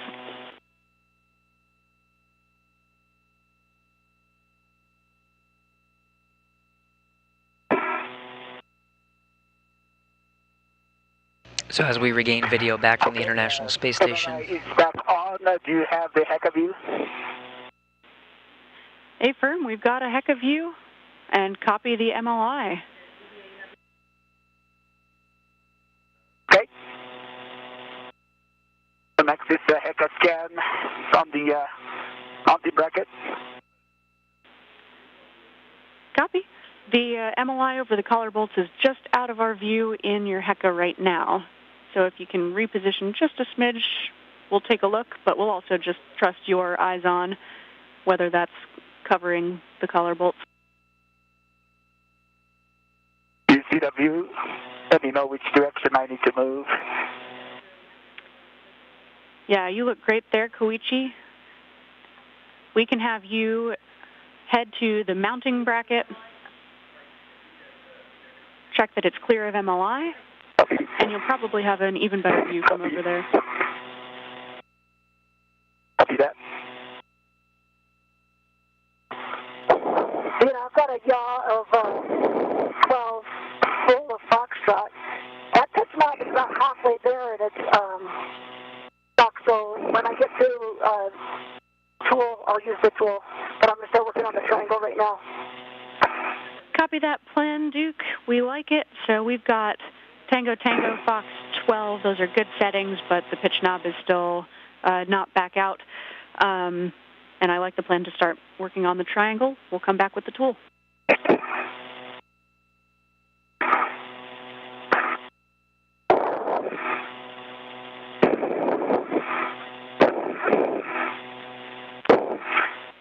Duke, when you have a moment, we'll take a glove, tap, and gauntlet check as well.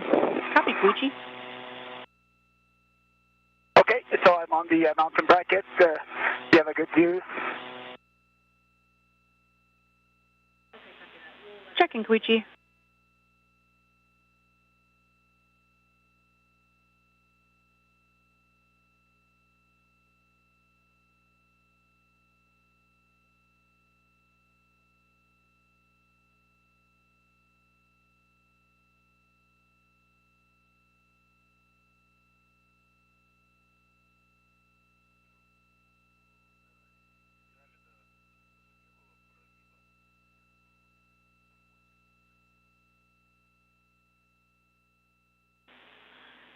Koichi, we're taking a look there. It's a little bit dark in your camera view. We'll trust your visual report as well. Okay, so as for the MRI, the left side is covered up pretty well, and the right side, I can still a little bit.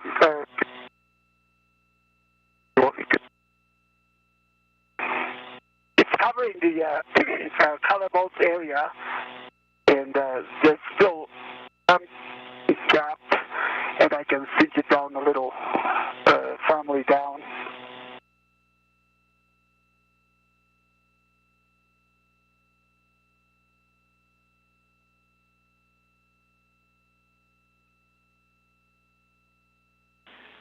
Okay.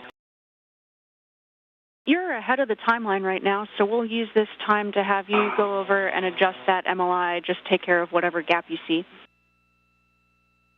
Okay, copy that.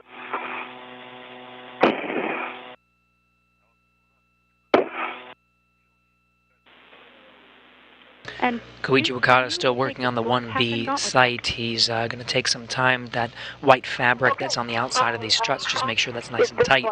My gloves, good trim. Duke Nicole Mann on the 1A site working on the portable foot restraint. She's also going to start building the different components of the mounting platform, starting with the upper triangle, the topmost part of the mounting bracket. Then, do you want me to do another Hector scan? Copy, Koichi. Checking.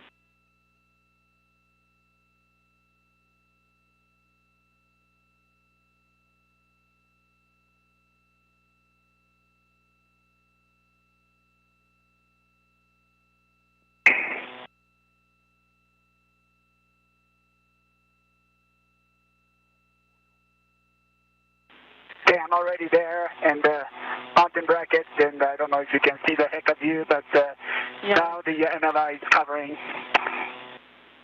Copy, Koichi. That's a good view. We're taking a look.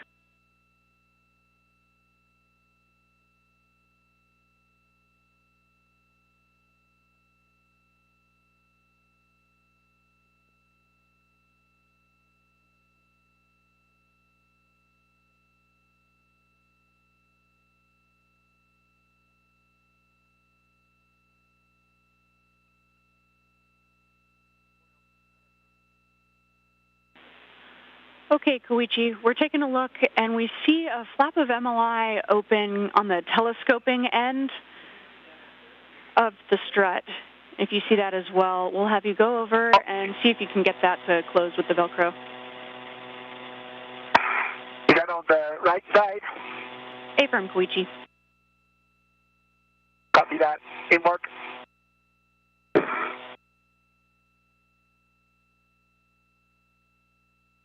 engineers on the ground assessing the configuration of the mounting platform where Koichi Wakata is currently working. We're getting a view from his helmet camera. They're looking at the multi-layer insulation, that white fabric. They just really want to make sure it's covered very nicely, and once it's in a good configuration, we'll get confirmation from the ground teams that they're happy with it, and Koichi Wakata will be able to move on to the next task.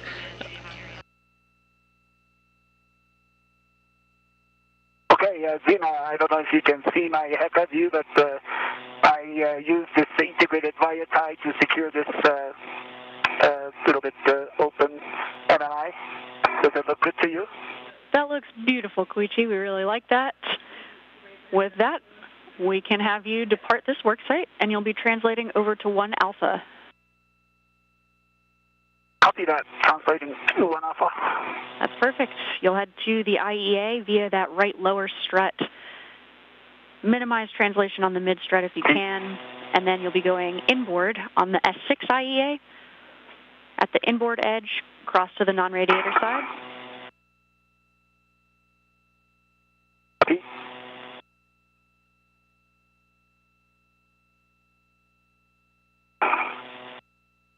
For Koichi Wakata, there are 3 main tasks that he needs to accomplish over at the mounting platform. He was working his way basically clockwise around the mounting platform. He started on the left side to work on 2 bolts, then completed the mid-strut bolts. Now he's going to complete his work by tightening the 2 bolts that are on the right side. Of course, checking that multi-layer insulation, that white fabric along the way, making sure that looks good. But once he's done, he'll really proceed into some cleanup steps and then go over to translate to the 1A worksite, where Nicole Mann is currently starting to construct some of the components of the mounting bracket over there, and then they'll work on that side together. Okay, copy that, Duke. You can keep that tethered to the bag, lock out the thread if you need to. You'll be aligning the right upper strut L7 to the mounting bracket right side. Check that the alignment tab is in the groove and the black lines are aligned on the end of the mounting bracket. I'll have PGT settings when you're ready. Copy.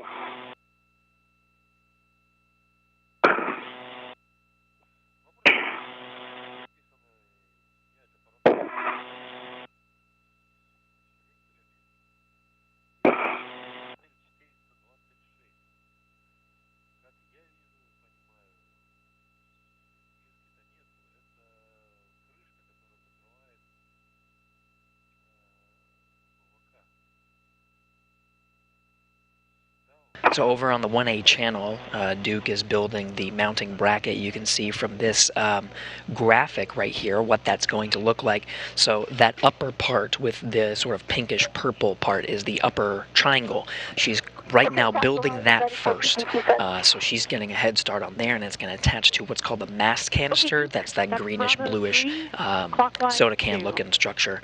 That's where the legacy solar arrays were originally deployed from, and this is really sort of an adapter to allow the IROSA solar arrays to attach to the mounting bracket. That's that sort of bluish indigo part labeled there on the left, the IROSA mounting bracket. So she's just right now building that upper structure.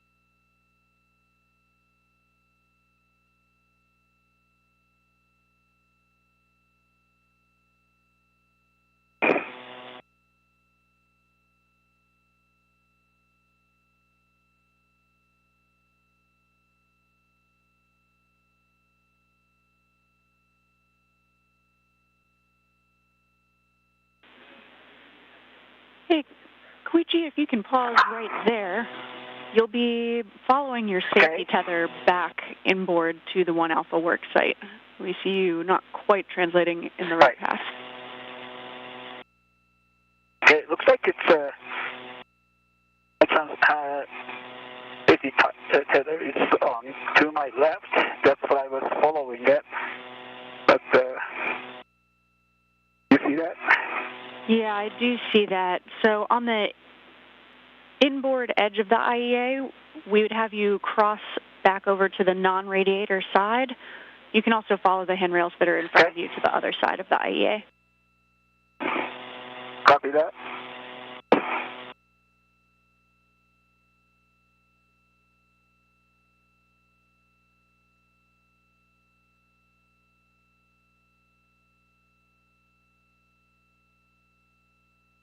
I'm going to translate here on at the end of the IEA to the non-radiator side. That's perfect, Koichi. Once you're on the non-radiator side, you can head inboard along the zenith edge. You'll follow S6 handrail 2008, and you'll be picking up your green hook from S6 handrail 2007. Copy that. Pick up green hook at 2007.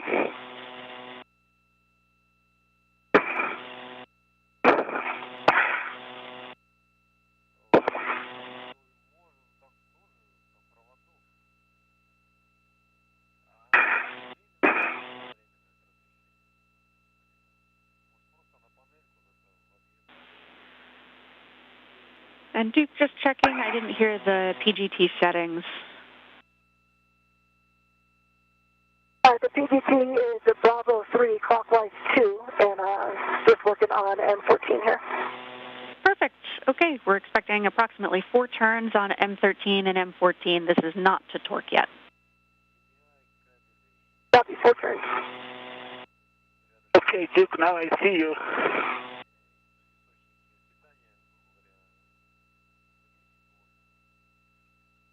Okay, I see you out there, Koichi. All right.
Okay, Zena, I got 1 AM turn on 13 and 14.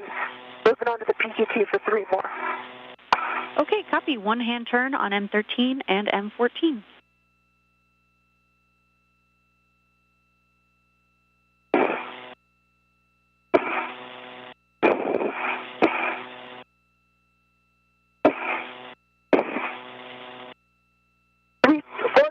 Three more turns on M14. Copy. 3 additional turns on M14. That's 4 total.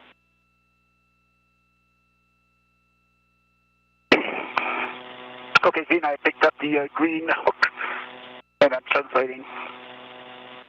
Copy, Koichi. You'll be at the S5, S6 interface following the A-frame nadir, follow handrail 2144, and then on the nadir forward edge, translate to the inboard edge of the 1 Alpha IEA. Copy.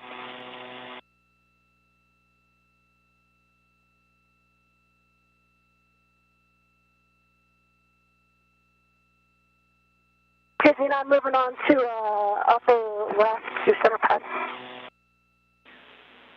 Copy, Duke.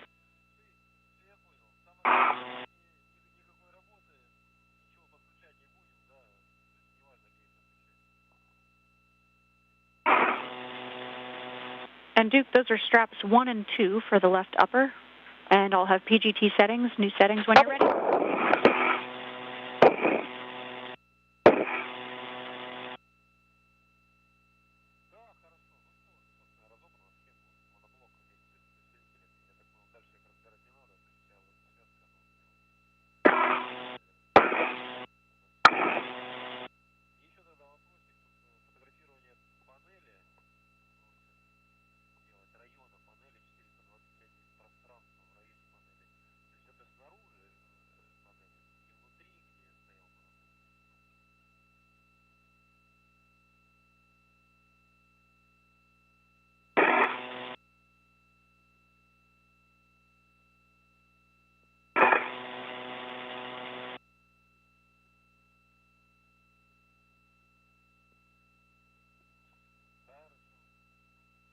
Hello, Duke.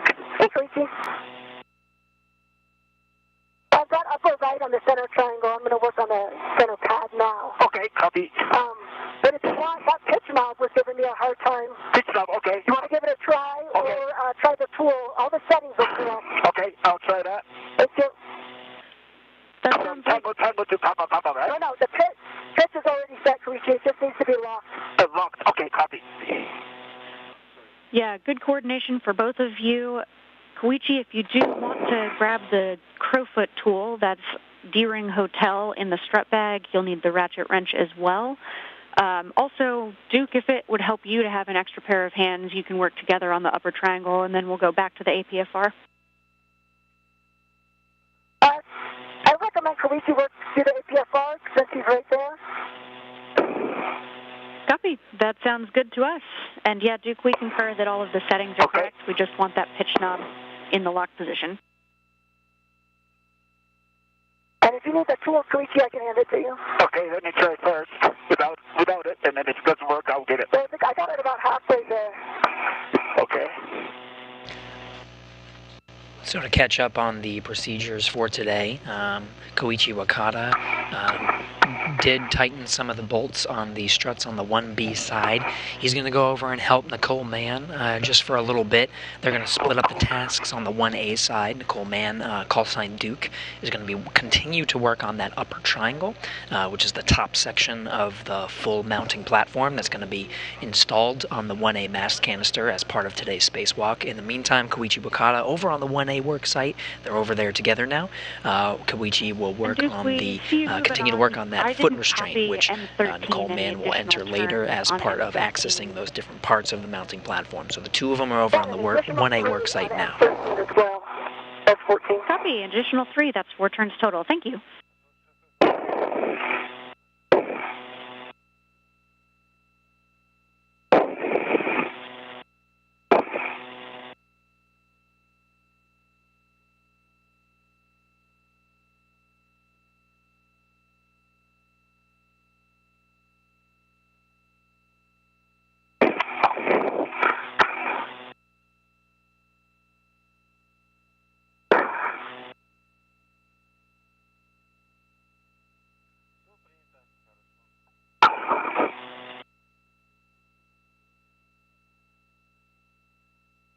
Okay, I need a tool. It doesn't go all the way.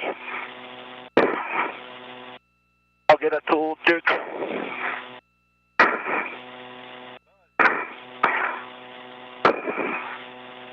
Yeah, you're going to go with the tool, Koichi? Yes, I'll get it. Okay. You see it? You're right above your head there. Okay.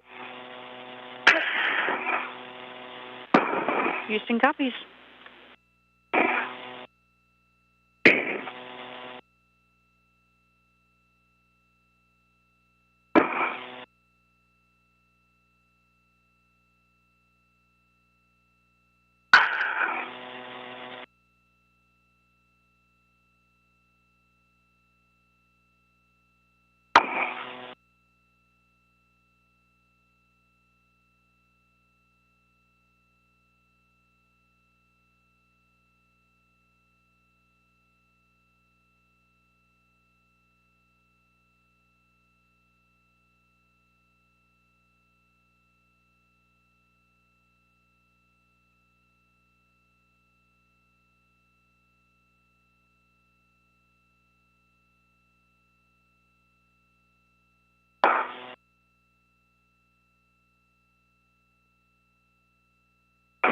Izzy and I got 2 hand turns on M17 ready for PGT settings. Copy. 2 hand turns on M17. PGT settings are Bravo 1, clockwise 2.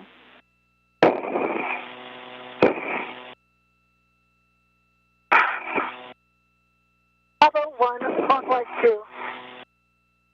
And confirm I'm going to torque. Affirm. You'll be going to torque. We're expecting a little over 6 turns to 9 turns.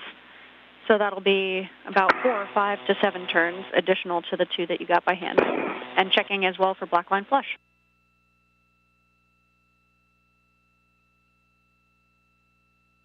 Okay, this knob is locked on Tango, and it's popped out and can be depressed. All right, Koichi, you're the man.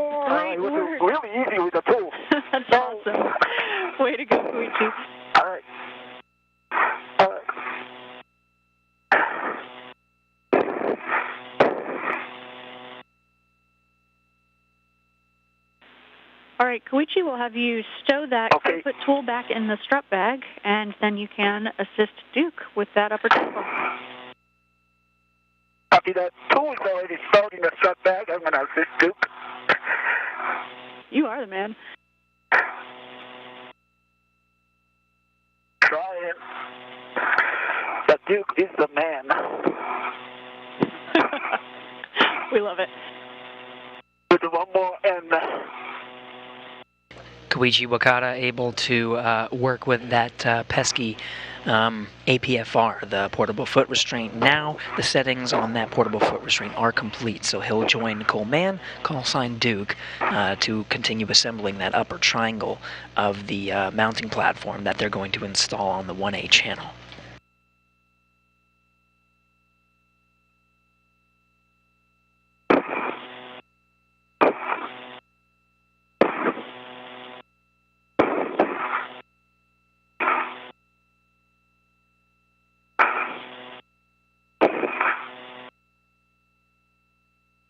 I got 6 more turns. Green light, 12.0 on the torque, black line flush. Okay, copy. 6 additional turns, black line flush, and good torque. With that, you can release the ret from the right upper strut. Copy.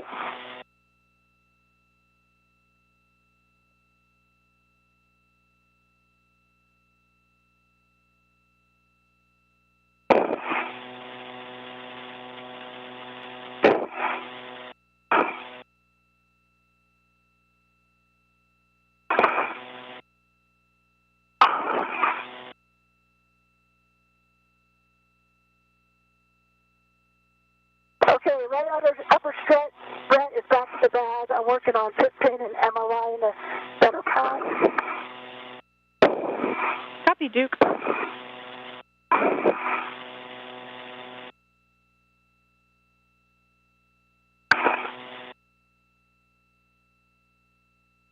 Koichi, just for your awareness, the triangle is just above your head. Okay. Thank you. I'm going to reconfigure my weight setter and I will be with you. Houston copies. And Duke, once you've got the MLI installed covering the L2 clevis and the pit pin installed on the grounding block, I'll have more PGT settings for you.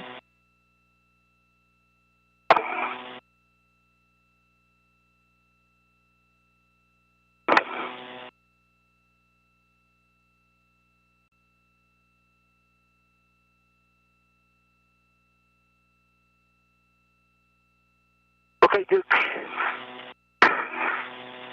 For your awareness, these washers did come back from all the defense. Put this back, the spring is good.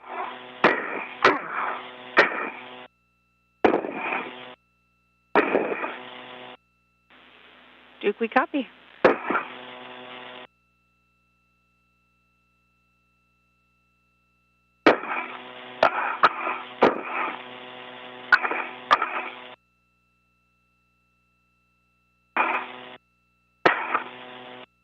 Duke, would it be helpful if I hold the triangle? Can you do that? Yeah, if you stabilize it there, if I get this pit pin in, we can kind of talk about our game plan. Sounds good. I'm right next to you, to your right, and I'm ready to help.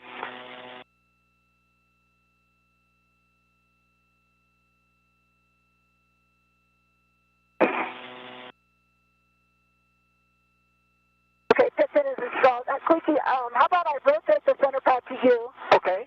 You can work on the MLI, and I'll start working on the left upper strut. Okay, copy that. All right, I'm going to rotate back towards you. Then. Perfect. All right? Yes. All right. All right, then I'm going to work on the MLI is on the center pad there. Right, okay.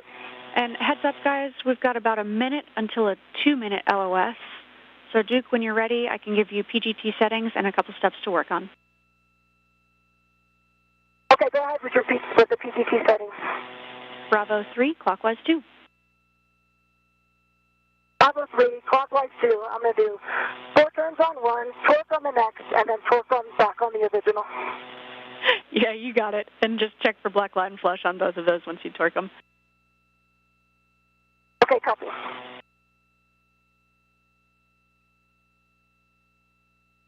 The sun rising on the International Space Station as Duke gets those pistol grip tool or the cordless power drill settings. Start is actually really good, Koichi. Oh, nice. Okay. You put on here is super helpful. Oh, that's great.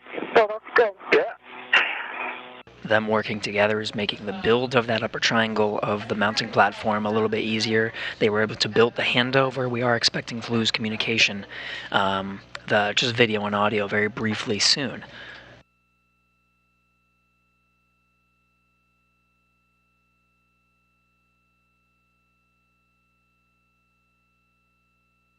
And right as expected, we're losing video and audio, but we'll be regaining it shortly. We get good communication from the tracking and data relay satellites through an operation such as this.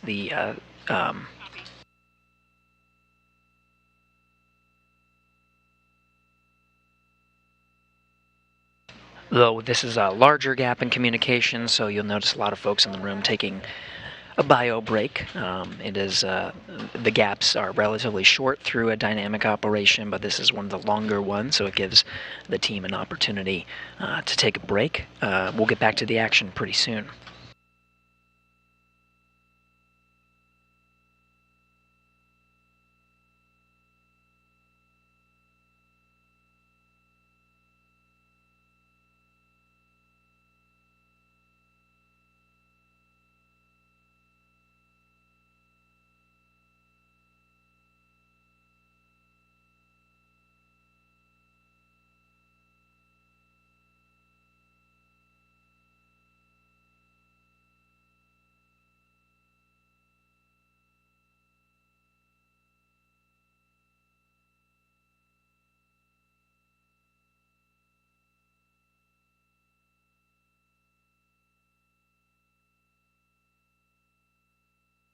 While we're waiting to regain communication from the International Space Station, let's go over the plan and the work for today. So first of all, what they're doing is they're currently on the 1A channel, the channel that's marked in the yellow there.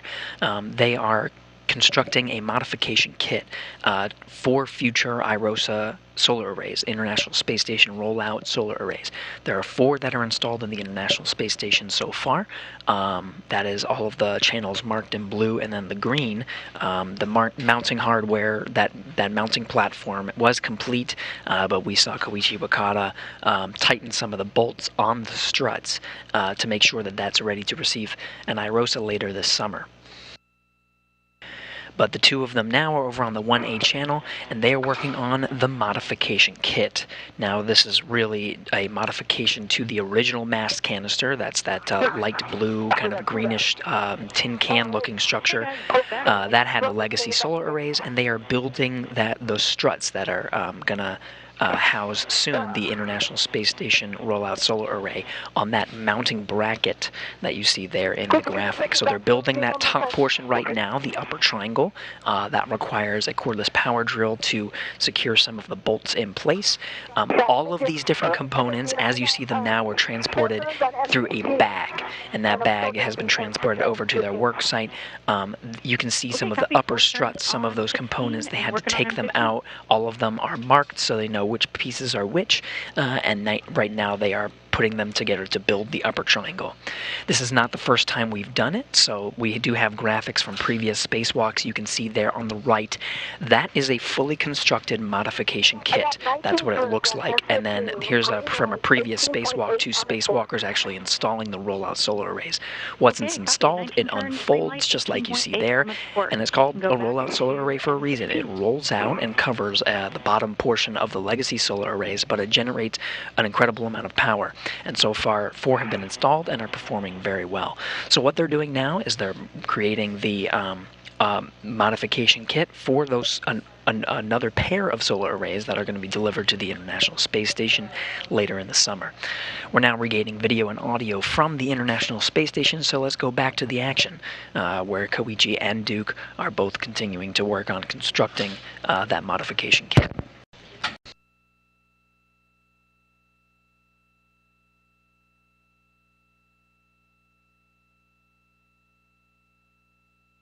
Yeah, I got 19 additional turns on M16, green light, 18.3 on the torque, and both bolts of black. black line flush.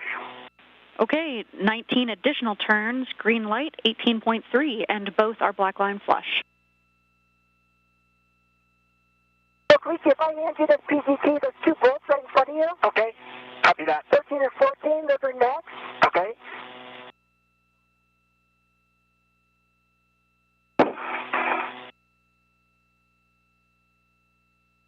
Okay, there you go. And it's already set at Bravo 3 clockwise 2. We're checking on one of those bolts before you pass off that PGT. Okay, stand by.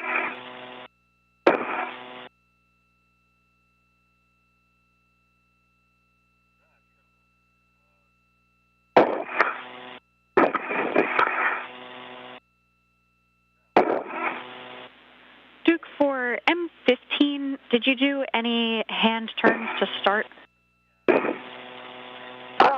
Yeah, sorry, for M15 I had two turns hand start. 2 turns hand start, followed by 19 turns with the PGT.